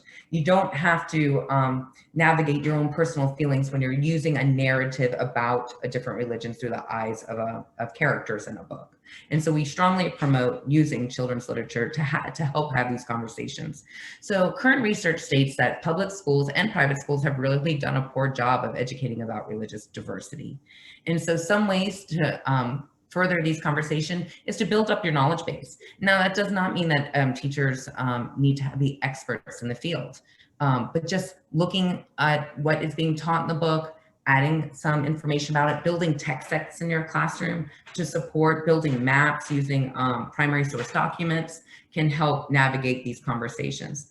Also, the idea that religions are not monolithic. So within the Jewish faith, within Christianity, there's many different varieties and different beliefs within each religion. So the idea is that we present multiple perspectives and that we don't pretend to know all of these. Another is to share commonalities and differences. So talk about what some of these, how these relate to the students, how do these characters in the book, how are they identifying with their religion? How do we identify or not identify with our religion or their religion? And really compare and contrast the differences of what we know and what the characters in the stories are using. And then finally, affirmation. So teachers must encourage students to feel pride in what they believe in what the characters are representing, and be able to share, create that, like Susan said, that culturally responsive classroom where kids want to share about themselves, because we know the more kids feel connected to their teacher, to their classroom, to their school, the more their academic progress and social progress, you know, they will gain. There we go. So with this goal in mind, we wanted to find and read as many pieces of children's literature as possible to provide high quality suggested texts that teachers could use as their tool to integrate and discuss religious diversity. So our initial selection criteria of what picture books were is they had to represent major religions in the United States. The stories had to be set within the United States so that the books could connect the students to their own experiences and they could see themselves represented in the books. And they had to have been won or nominated for a book award. My job was to do the searching. So I used a database called Children's Literature Comprehensive Database, and I was able to limit by subject, age, grade level, reading level, and whether or not they won an award. This was an iterative process. We first did it in the summer of 2018, and then again did it in 2020. Over those 2 periods of time, we were able to find or identify a total of 534 texts or titles. And then it came time for us to actually retrieve them. Public libraries really have a lot more children's books than we do at the university, just because that's where they're focused on purchasing. We were using interlibrary loan through the public library system, able to retrieve around 3/4 of the titles that we identified through the 2 searches. And so through that process, we can say many of these books will be available to teachers through their own school libraries or their own public library system. On the slide here, we have a rubric that was developed by Anne-Marie and Susan on how to evaluate the books representing religious diversity. As a teacher, you can use the same rubric. It's both on our webpage that I'll show later, as well as in our article. And and use it as a tool to assess the books that you read, to reflect upon them, and how you might want to use them and integrate them into your own classroom. So we came up, and the books that emerged from our evaluation process represent an authentic expression of religious diversity for children K through 4. They encompass a range of values, practices, histories, and cultures in various religions. They are not nonfiction texts that provide an overview of religion, however, but they can be used as a launching point to start discussions about religious traditions in the United States and within the classroom. Next slide. So to help this process, I created a web page. First, it was created in 2019, and it's been updated since. You can see, actually you can't see, or at least I can't, the URL for this web page on it, but we'll make sure that we get included in the chat. But it's easily searchable via Google, Bing, and other search engines. Since it's been created, I've seen it listed in different courses that are using it at different universities, and it's been used up over 10,000 times with reoccurring peaks in February, June, and September. So if you look on the left-hand side of the screen, each of the major religions has its own separate tab, and the books that pertain to that religion or address that religion are included along the tab. And some books address multiple religions, and so we have a separate tab for those that talk about integration or reflect on multiple religions. Wait a minute, let's skip one. So Skip. Go back. Yeah. go back, yeah. I thought there was When you click on the tab, one of the religions, and get to the books, each book is going to have a display of the cover. It's going to have the title, ISBN number, and publication date, as well as the abstract to give a little information of what it's about and any awards that it has won. The link that's provided there goes to the WorldCat record. And if you're unfamiliar with WorldCat, it's a catalog of catalogs where you can find the holdings of libraries of that book throughout the world. So you can look up by zip code of the libraries that are closest to you that hold that book so that you can find it and easily check it out at your own local library or the closest library to you, whether an academic or public library. We found the most popular top search for books on our webpage are Zen Shorts, Hush Harbor, A Path of Stars, Preaching to the Chickens, and Lila's Lunchbox. And you can see from those books, they represent from a variety of religions that teachers have gone through and looked at these books. So as the presenter, I was in the last breakout room, and our host today, Sarah, was talking about is that often social studies kind of gets pushed to the side in the idea of integration. And so this is a picture of a elementary school teacher teaching our class, and I'm a literacy professor. And so she's actually teaching literacy standards. And the standard is following a character throughout time and how their feelings and thoughts change. And she's using one of the books that are recommended on the website. And you can see that she has a graphic organizer in the background. She's in a shared type of discussion. She's asking students to share back and forth about the text. And we thought that one of the ways that you can integrate multicultural literature is through your literacy standards, and also using different strategies such as comprehension strategies where you're asking questions, making connections with the text, summarizing, using prior knowledge and retelling parts of the story. You can look at vocabulary instruction, and students can create personal dictionaries, make semantic feature analysis and word maps, and finally using Venn diagrams to compare characters, different religions, personal beliefs with what's going on in the story, and just integrating it within the context of what you're already doing in the curriculum you have and are being taught. So not adding on to, but integrating within with what you're already doing by using selected text. On the website that Kaya showed, there's a link to each of the books, and we do have some of those as ebooks, or you can find some of them as ebooks, but also in there are summaries of each of the books as well, which could be helpful when trying to make things easier for classroom practice and integration.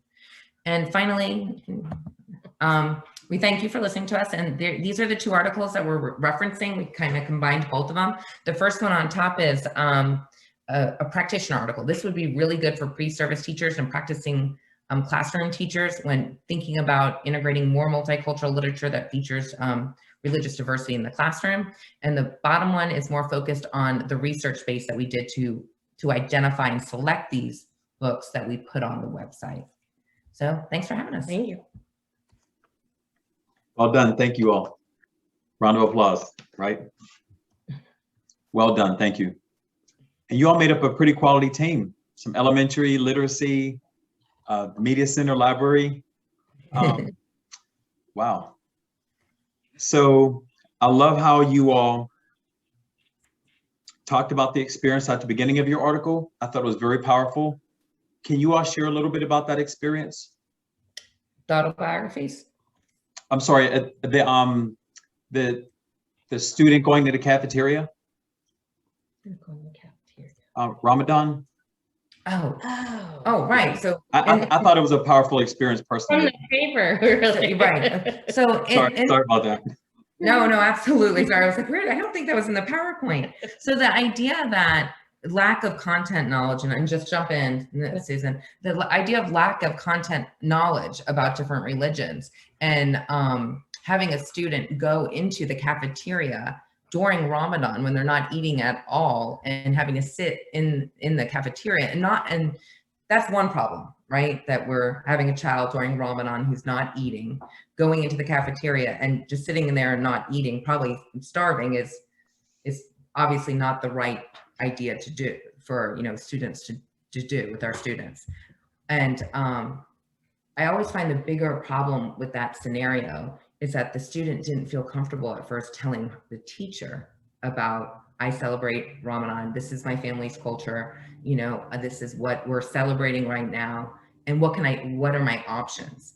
So it really goes back to the connection in the culture responsive teaching in the classroom is first, do you know your students? And even if you don't know everything about what they celebrate and their values, their family's culture, the idea that your student feels that safe place to talk with you. And I think that the basics of your students feeling safe in a classroom comes from you taking the time to get to know your students and value them. Because when you feel valued by someone, you have this respect for them. And so I think it goes both ways, like learning about what your students are so you understand, making sure you take time to know the parents, the community, make sure your school values that diversity. I mean, if you go any month in December into many schools, you're going to see Christmas trees galore. I mean, I see it over and over and over as I go into classrooms where we are. And I mean, I visit many classrooms throughout the year. But if you go into one of the high holidays, Rosh Hashanah, Yom Kippur, you're not seeing a lot of celebratory ideas for different religions. And I think that's problematic because what we're showing is what we value as a society and what we don't value. So yeah, it is like we really need to make sure that we're taking the time. And I feel a lot of the times that teachers in the classroom, especially our K-12 teachers, are just have so much on their plate. It's like, how do we stop and do autobiographies? How do we stop and learn about kids? We got these core curriculums. I got these objectives to meet. I got MAP testing. I got, whatever standardized testing I'm doing. I got all this pressure coming down the pike. I don't got time for this. But yet that's the most important thing that we should be doing in the classroom is taking the time to get to know our kids. Well, and then, our students are coming to us saying, well, they're not teaching social studies. I don't see it in their interns, and I'm like, well, okay, I'm teaching you how you're going to put it into the classroom, right? It's so important for them to know that because it's so easy. I mean, you get the multicultural book and you have discussions about it, right? And you do it through all those standards. You do it through your math standards, you do it through your science standards, you do it through your literacy standards, right? I mean, literacy in most schools and many schools have a 90-minute block or X amount of block that's required. Principals are checking in, doing walkthroughs. You don't have walkthroughs for your social studies curriculum. You're not seeing the checklist of how many maps or, primary source documents and those types of things going on. You don't see that, do I see X amount of religious diversity going on in the classroom? And by that, we're showing also what we value as curriculum, what's being tested.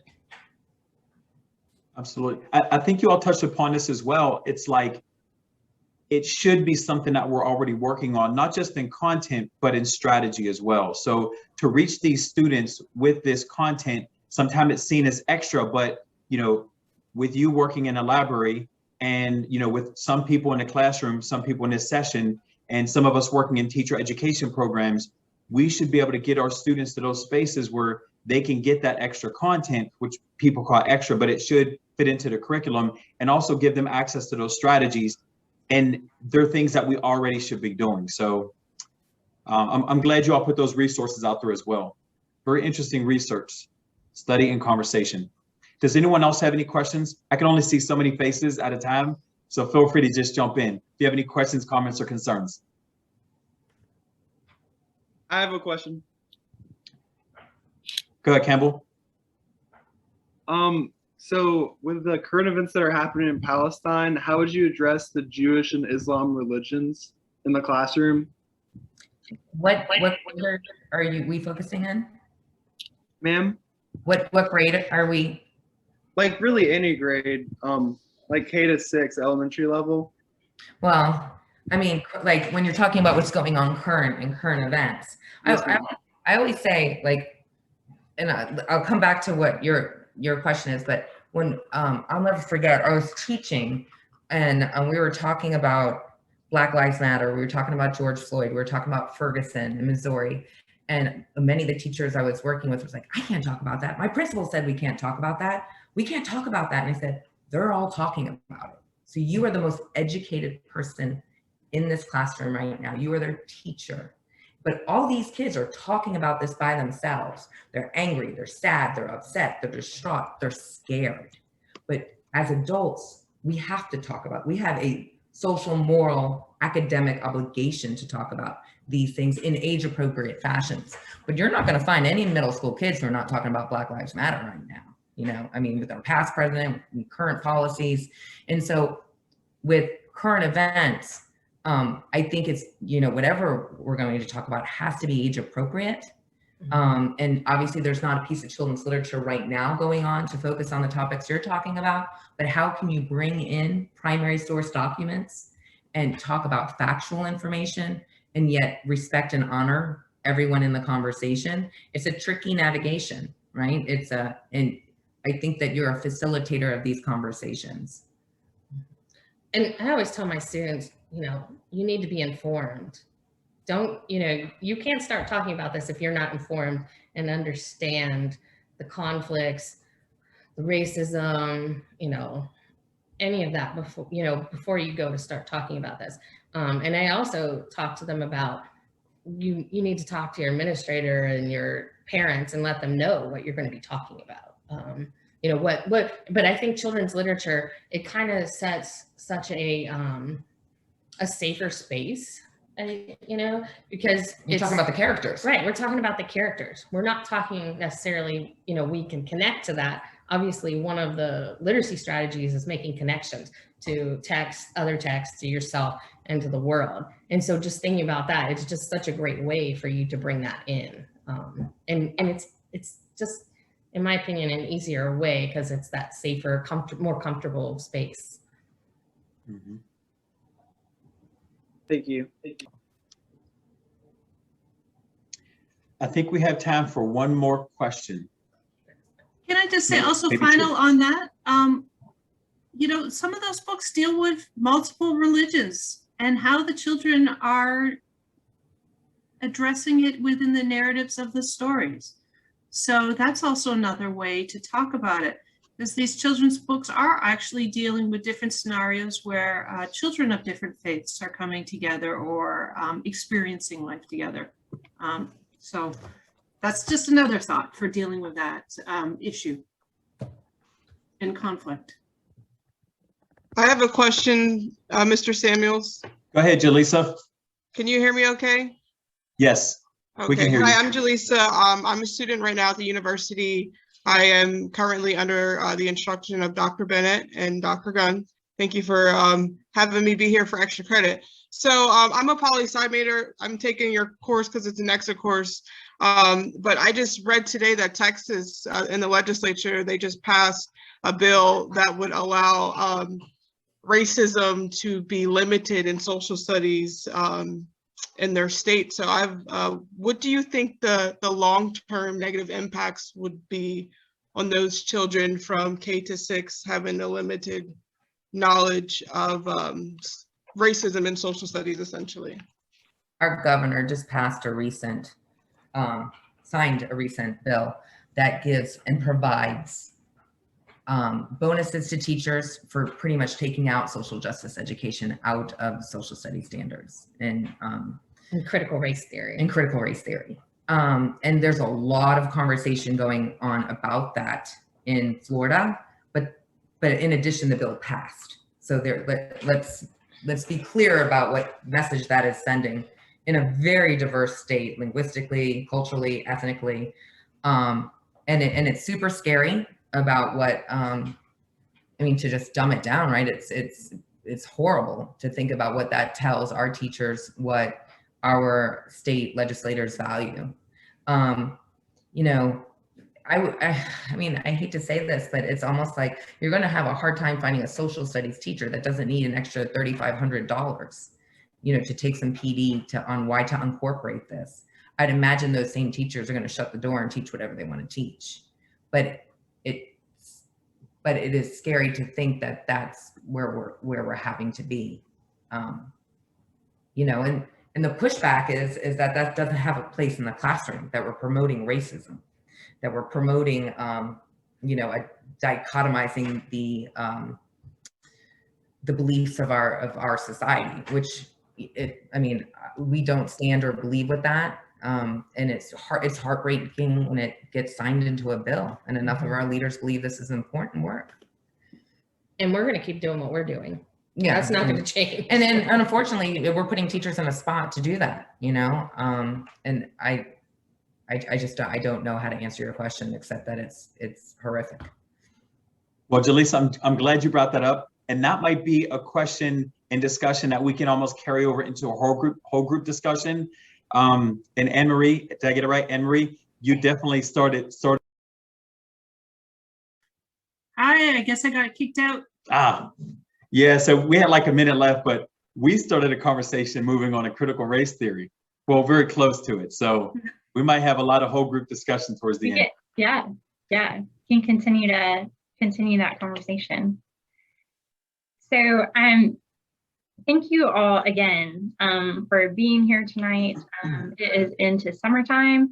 And so the fact that we're on a webinar talking about elementary social studies is true commitment. So thank you for being on here tonight. And I just wanted to give an opportunity for us to continue to share wisdom. There are a lot of people and ranges of experience on the webinar tonight. So I know we have a lot of pre-service teachers that are on here. We have graduate students, we have people, elementary teachers and district level leaders and teacher educators. And so there's a lot of experience on the call.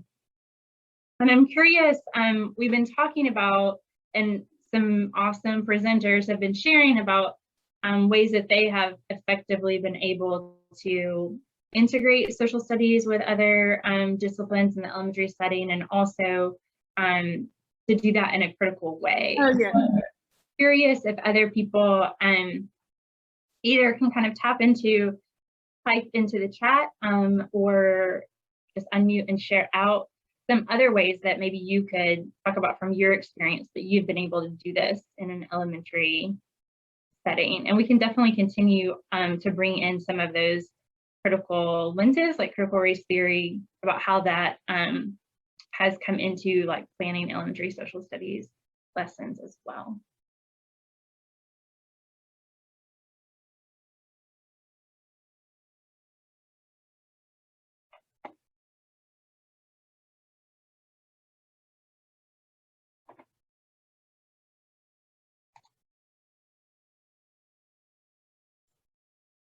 So I just want to throw something out there. We kind of left our group discussing critical race theory and restrictive and oppressive policies put forth by by politicians. Well, Florida, but even other states. Tennessee, I know they were in the discussion. I imagine Alabama is going to be next. I don't know. You know our state. We have interesting politics down here, Texas and other states. But jumping on board and being very oppressive, discriminatory, and actually putting forth legislation to stop practices and theories like critical race theory. And I imagine, to be funny or to be serious, if you ask some of those politicians or some of those anti-CRTers, so to speak, what CRT is or critical race theory, I bet they couldn't give a solid definition. I know someone personally, I asked them, what is CRT? And they kind of pointed me to Wikipedia. So I just think the whole thing is sad when so many people are uninformed about it in practice and theory, but they want to put forth legislation. So I guess I just want to throw that out there to spark some conversation, either in that direction or even a completely different direction on a similar topic.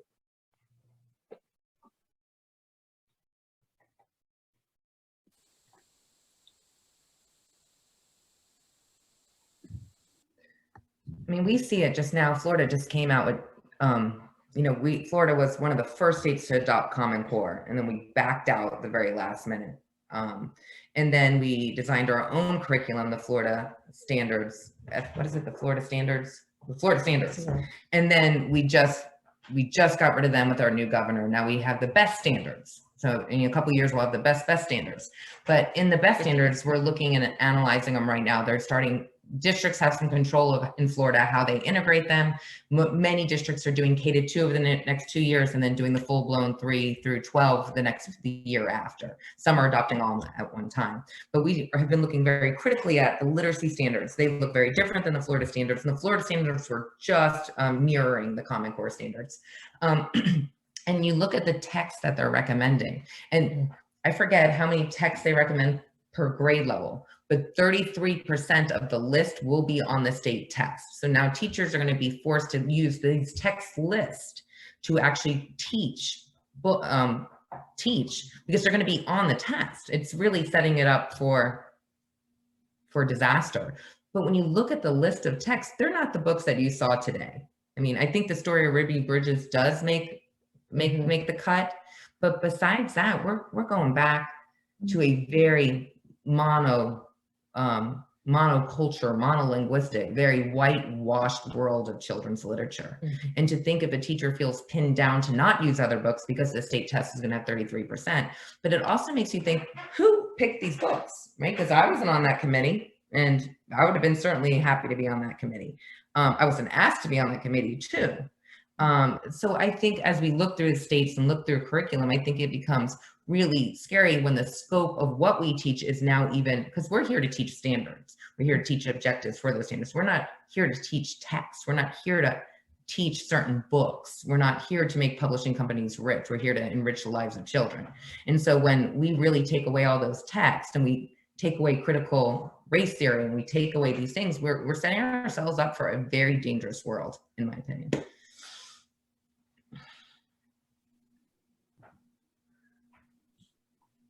I can share my personal, what's going on in Georgia right now. So then, after Atlanta mass shooting, and we, yeah, it's tough, right? And also upsurge of anti-Asian violence in during this whole pandemic time. And also we saw that what's going on in Illinois. Illinois, even yesterday, they early in March, I think they passed a teaching requiring Asian American history being taught in a K-12 public school in Illinois, right? That Teach Act that passed the House, Illinois House in March, and then yesterday they passed the Senate. So that's Illinois, right? So after Atlanta mass shooting, we also see that what's going on in Illinois. Wow, this is possible. So people in Georgia, we got together. We want to push the similar bill through our state. So we were working on this, right? And then literally a few days ago, our governor, Georgia governor, just sent out critical race theory. It's not allowed in the United States. It's outlaw. You guys are outlaw. So while we are working on this, right away, they just slapped our face saying, no, you guys can do this, right? So that has been real struggle on our part when we see that other possibility, right? Other possibility, other parts of this country. So it's possible, but then right away, while we are kind of this grassroots movement is moving up, and then the power that be, the crushes of, no, you cannot do this. So then it has been really challenging a few days here with some Asian American community who working on this. yeah, it's weird. It's tough.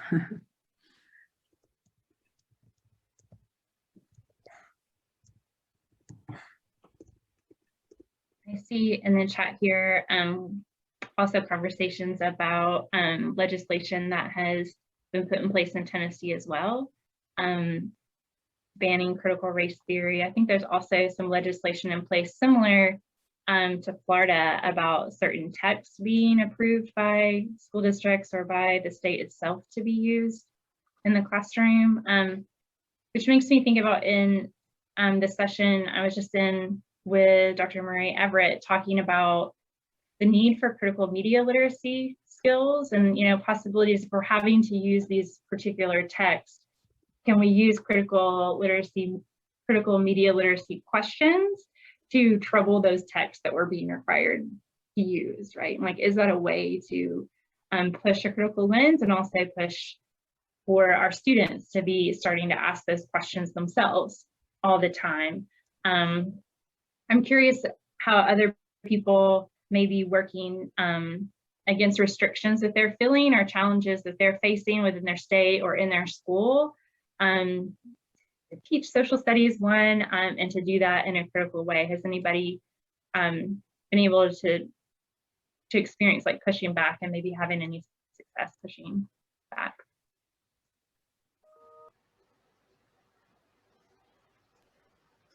I will say we passed a similar law in Oklahoma recently, and I work at a private school, so technically we are not subject to that law.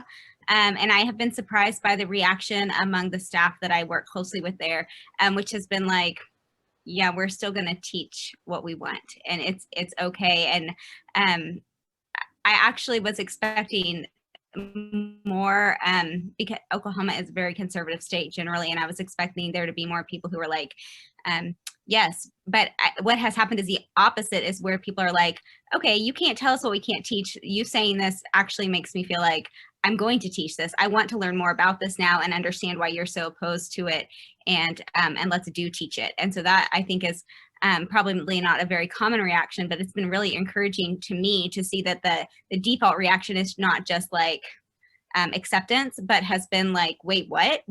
You can't tell us, this is censorship. That's not okay. And at a private school that is in Oklahoma, I feel like it's a surprising reaction, actually. I think Amy's point is a really important one, because in general, I don't think teachers do what they do because of state laws or even curriculum requirements. Teachers teach what they think is important. And for many years, there have been attempts at state levels, either with legislation or state board of education edicts, to restrict what people can teach. And those typically have very little impact on classroom practice. They exist at a rhetorical level. They're part of a rhetorical political debate that it really has no connection to what teachers do. Now, I do think that some legislators have unfortunately gotten a lot more clever now and have put in more serious consequences for teaching or not teaching certain things now. So, but this is really unprecedented, and it will be interesting to see how those play out. But I think a general principle is that teachers teach what they think is important. And if the teachers who are like not going to teach something because some state law says you can't teach this, probably weren't doing a very good job of it in the first place. So it's too soon to know what the effect of these things are going to be. But for me, what we really need to do is make sure we understand, teachers understand why these things are important.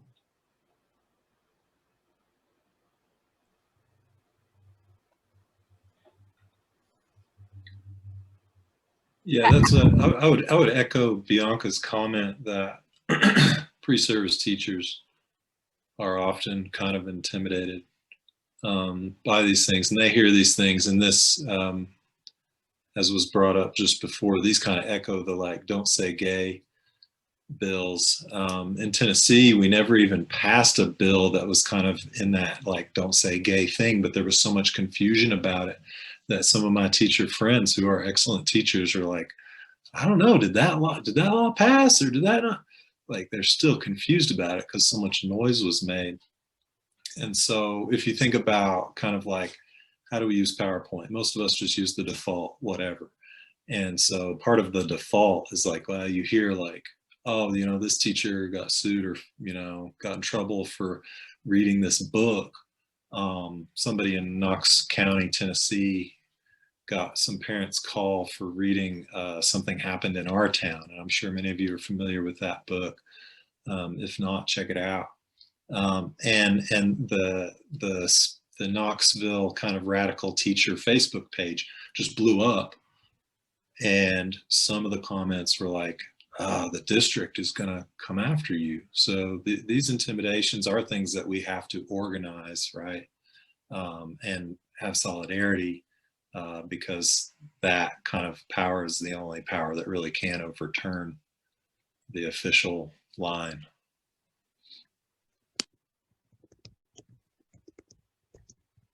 I think that really speaks to something that I think about a lot is as teachers just begin in the field, like how are we supporting them when we're asking in our methods courses to do different things?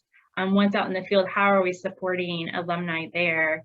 And kind of thinking about how are we explicitly teaching these networks that are available in communities, or if our teachers are going out into communities where there aren't, you know, a network of badass teachers or whatever, then what are we doing, right? Like, how are we teaching our pre-service teachers to organize once they're out in the field? Or how are we teaching them to work with their local union, or begin to make their union stronger, teacher union stronger to do some of these things? And some of that, you know, maybe comes back to our needing to really focus on some labor history in our methods courses somewhat too, right? Of what are we doing to really help them think and us think, you know, we're getting some of those mandates too. FCRT can't be in some university coursework and things like that, right? So like, how are we really organizing our pre-service teachers and ourselves, depending on where we are in that context?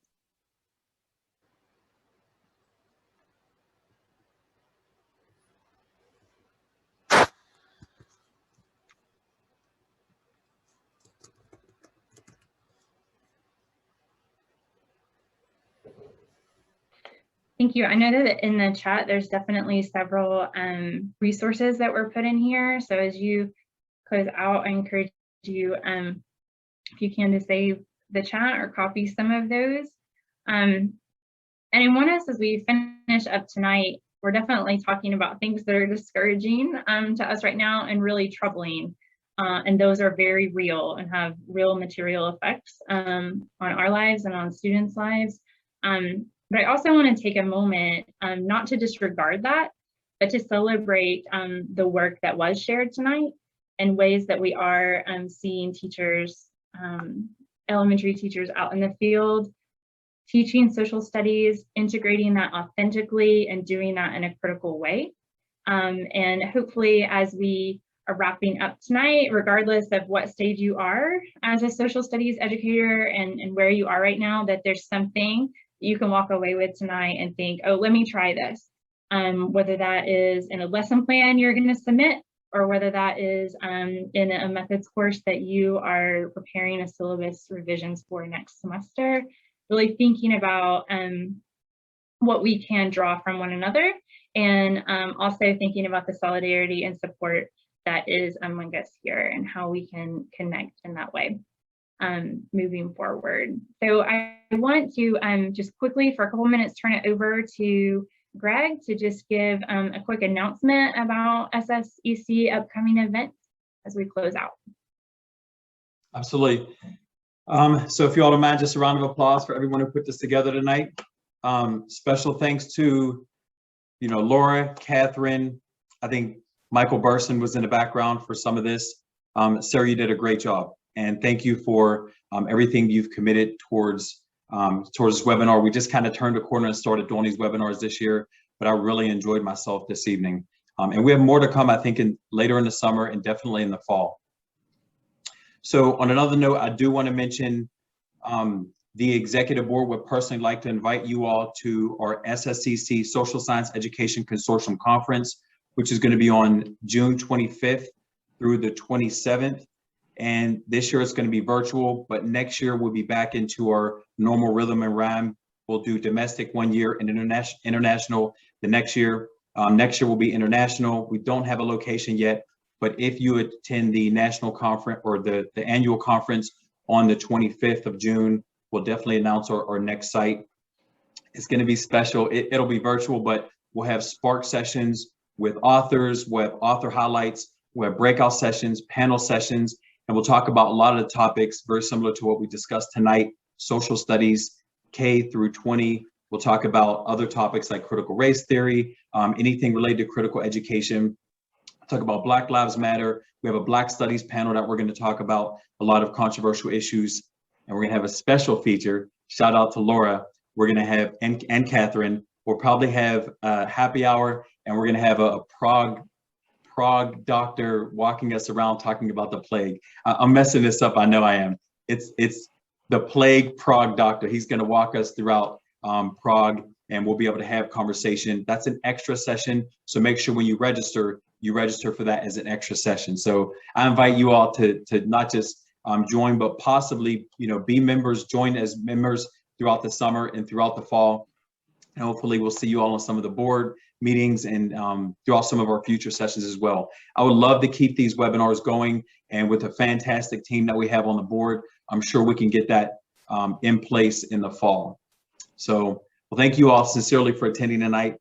Great engaging conversation, a lot of fun. So thank you very much. Thank you, Laura and Sarah and Catherine. Thank you all. Thank you all for coming tonight. Thank you. Thank you. Thank you. Thank you all again for being here tonight. It is into summertime. And so the fact that we're on a webinar talking about elementary social studies is true commitment. So thank you for being on here tonight. And I just wanted to give an opportunity for us to continue to share wisdom. There are a lot of people and ranges of experience on the webinar tonight. So I know we have a lot of pre-service teachers that are on here. We have graduate students, we have people, elementary teachers and district level leaders and teacher educators. And so there's a lot of experience on the call. And I'm curious, we've been talking about, and some awesome presenters have been sharing about ways that they have effectively been able to integrate social studies with other disciplines in the elementary setting, and also to do that in a critical way. Oh, yeah. Curious if other people either can kind of type into the chat or just unmute and share out some other ways that maybe you could talk about from your experience that you've been able to do this in an elementary setting. And we can definitely continue to bring in some of those critical lenses, like critical race theory, about how that has come into like planning elementary social studies lessons as well.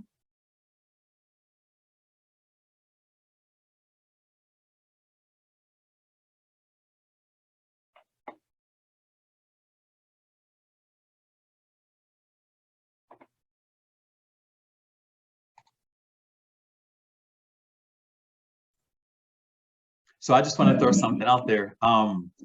We kind of left our group discussing critical race theory and restrictive and oppressive policies put forth by by politicians. Well, Florida, but even other states. Tennessee, I know they were in a discussion. I imagine Alabama is going to be next. I don't know. You know our state. We have interesting politics down here.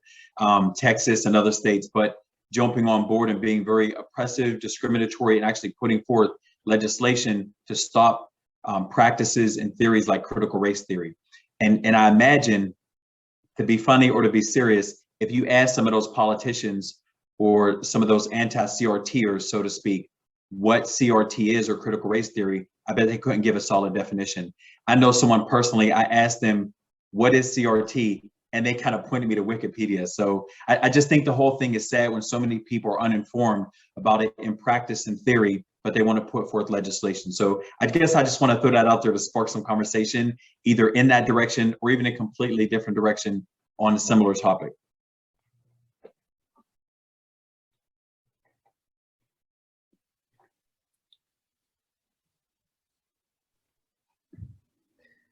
I mean, we see it just now. Florida just came out with, Florida was one of the first states to adopt Common Core, and then we backed out the very last minute.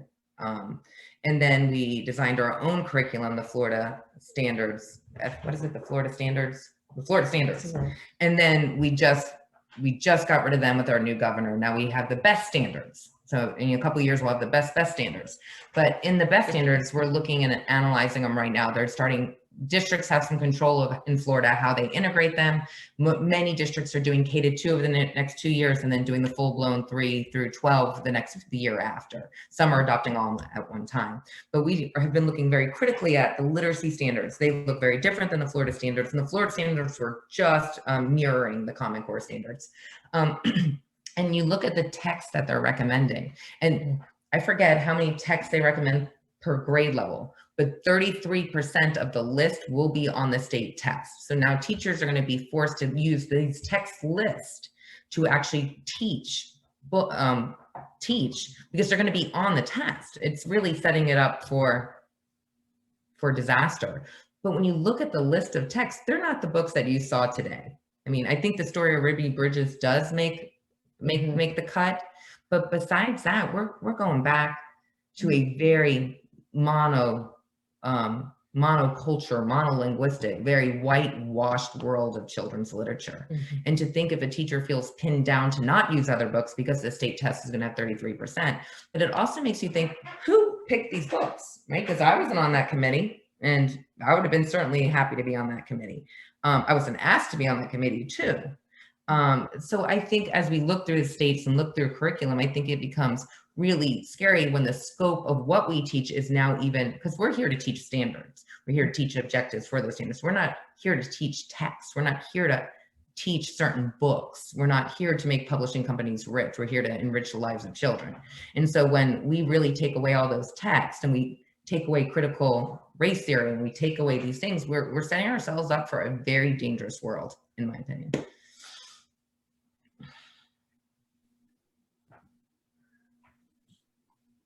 I can share my personal, what's going on in Georgia right now. So then after Atlanta mass shooting and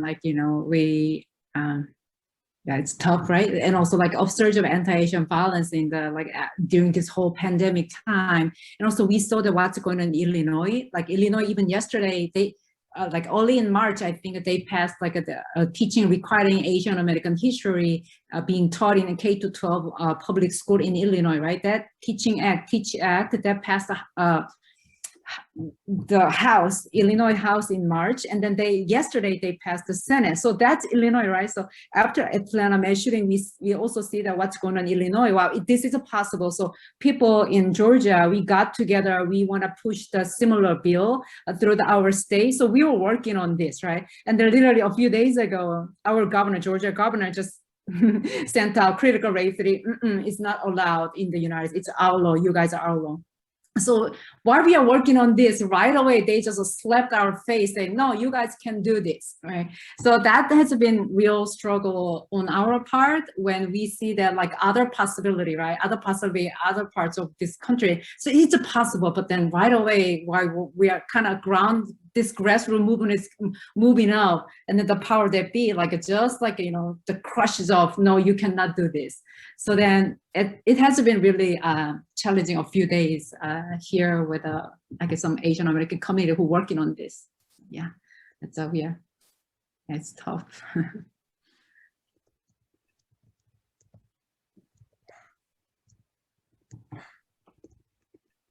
I see in the chat here also conversations about legislation that has been put in place in Tennessee as well, banning critical race theory. I think there's also some legislation in place similar to Florida about certain texts being approved by school districts or by the state itself to be used. in the classroom, which makes me think about in the session I was just in with Dr. Murray Everett, talking about the need for critical media literacy skills and, you know, possibilities for having to use these particular texts. Can we use critical media literacy questions to trouble those texts that we're being required to use, right? Like, is that a way to push a critical lens and also push for our students to be starting to ask those questions themselves all the time? I'm curious how other people may be working against restrictions that they're feeling or challenges that they're facing within their state or in their school, to teach social studies one, and to do that in a critical way. Has anybody been able to experience like pushing back and maybe having any success pushing back?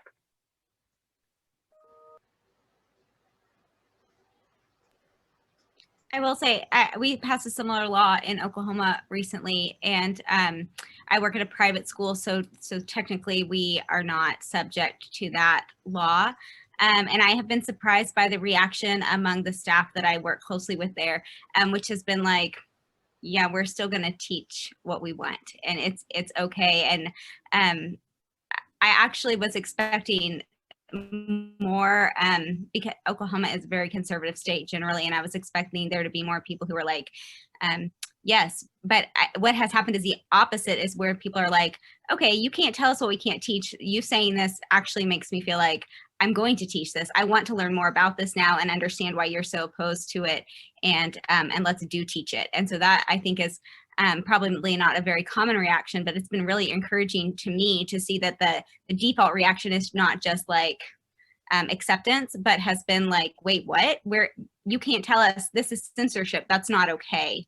And at a private school that is in Oklahoma, I feel like it's a surprising reaction, actually.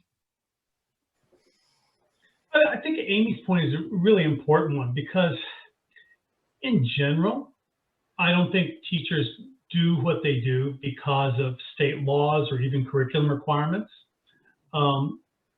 Teachers teach what they think is important.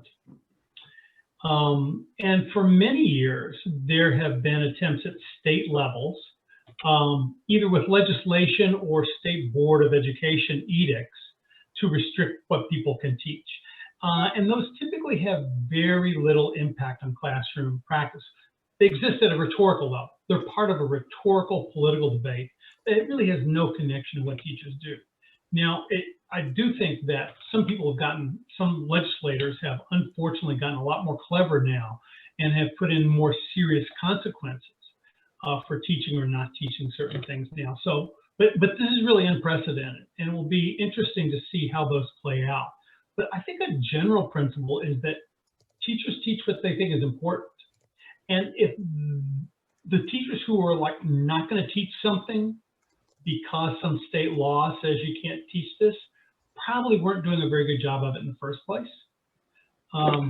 So it's too soon to know what the effect of these things are going to be. But for me, what we really need to do is make sure we understand, teachers understand why these things are important.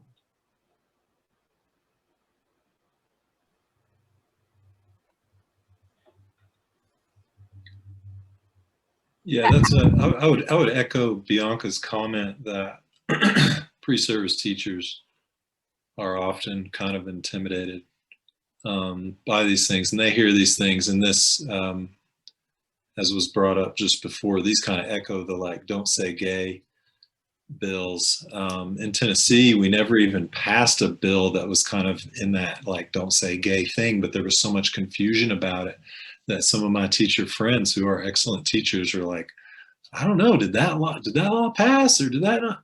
Like, they're still confused about it because so much noise was made. And so if you think about kind of like, how do we use PowerPoint? Most of us just use the default, whatever. And so part of the default is like, well, you hear like, oh, you know, this teacher got sued or, you know, got in trouble for reading this book.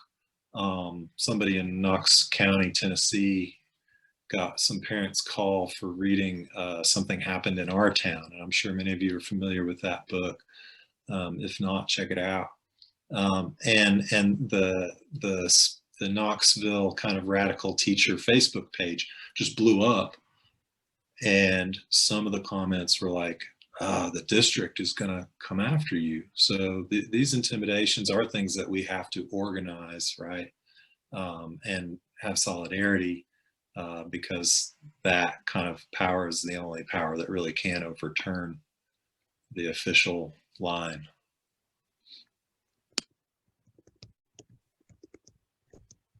I think that really speaks to something that I think about a lot is as teachers just begin in the field, like how are we supporting them when we're asking in our methods courses to do different things?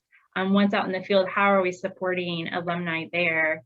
And kind of thinking about how are we explicitly teaching these networks that are available in communities, or if our teachers are going out into communities where there aren't, you know, a network of badass teachers or whatever, then what are we doing, right? Like, how are we teaching our pre-service teachers to organize once they're out in the field? Or how are we teaching them to work with their local union, or begin to make their union stronger, teacher union stronger to do some of these things? And some of that, you know, maybe comes back to our needing to really focus on some labor history in our methods courses somewhat too, right? Of what are we doing to really help them think and us think. You know, we're getting some of those mandates too. FCRT can't be in some university coursework and things like that, right? So like, how are we really organizing our pre-service teachers and ourselves, depending on where we are in that context?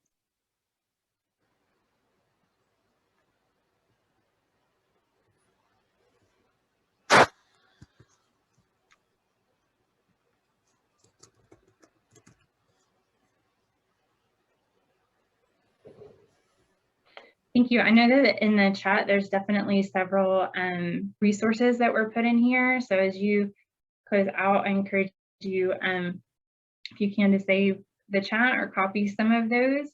And I want us, as we finish up tonight, we're definitely talking about things that are discouraging to us right now and really troubling. And those are very real and have real material effects on our lives and on students' lives.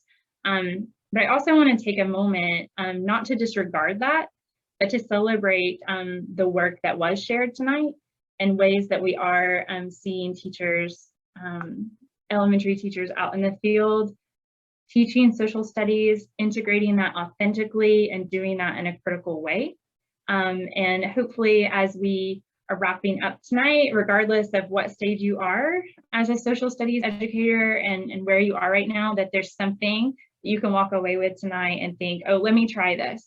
Whether that is in a lesson plan you're going to submit, or whether that is in a methods course that you are preparing a syllabus revisions for next semester, really thinking about what we can draw from one another, and also thinking about the solidarity and support that is among us here and how we can connect in that way. Moving forward. So I want to just quickly for a couple minutes turn it over to Greg to just give a quick announcement about SSEC upcoming events as we close out. Absolutely. So if you all don't mind, just a round of applause for everyone who put this together tonight. Special thanks to, you know, Laura, Catherine, I think Michael Burson was in the background for some of this. Sarah, you did a great job. And thank you for everything you've committed towards this webinar. We just kind of turned a corner and started doing these webinars this year, but I really enjoyed myself this evening. And we have more to come, I think, later in the summer and definitely in the fall. So on another note, I do want to mention the executive board would personally like to invite you all to our SSCC Social Science Education Consortium Conference, which is going to be on June 25th through the 27th. And this year it's going to be virtual, but next year we'll be back into our normal rhythm and rhyme. We'll do domestic one year and international the next year. Next year will be international. We don't have a location yet, but if you attend the national conference or the annual conference on the 25th of June, we'll definitely announce our next site. It's going to be special. It'll be virtual, but We'll have spark sessions with authors, we'll have author highlights, we'll have breakout sessions, panel sessions, and we'll talk about a lot of the topics very similar to what we discussed tonight: social studies, K through 20. We'll talk about other topics like critical race theory, anything related to critical education.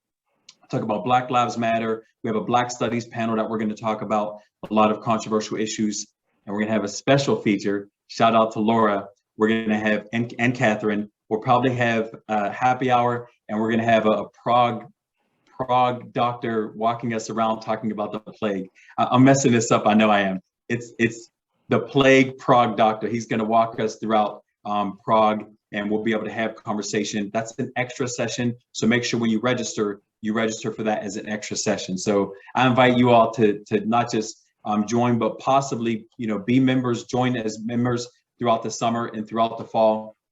And hopefully we'll see you all on some of the board meetings and throughout some of our future sessions as well. I would love to keep these webinars going, and with a fantastic team that we have on the board, I'm sure we can get that in place in the fall. So, well, thank you all sincerely for attending tonight.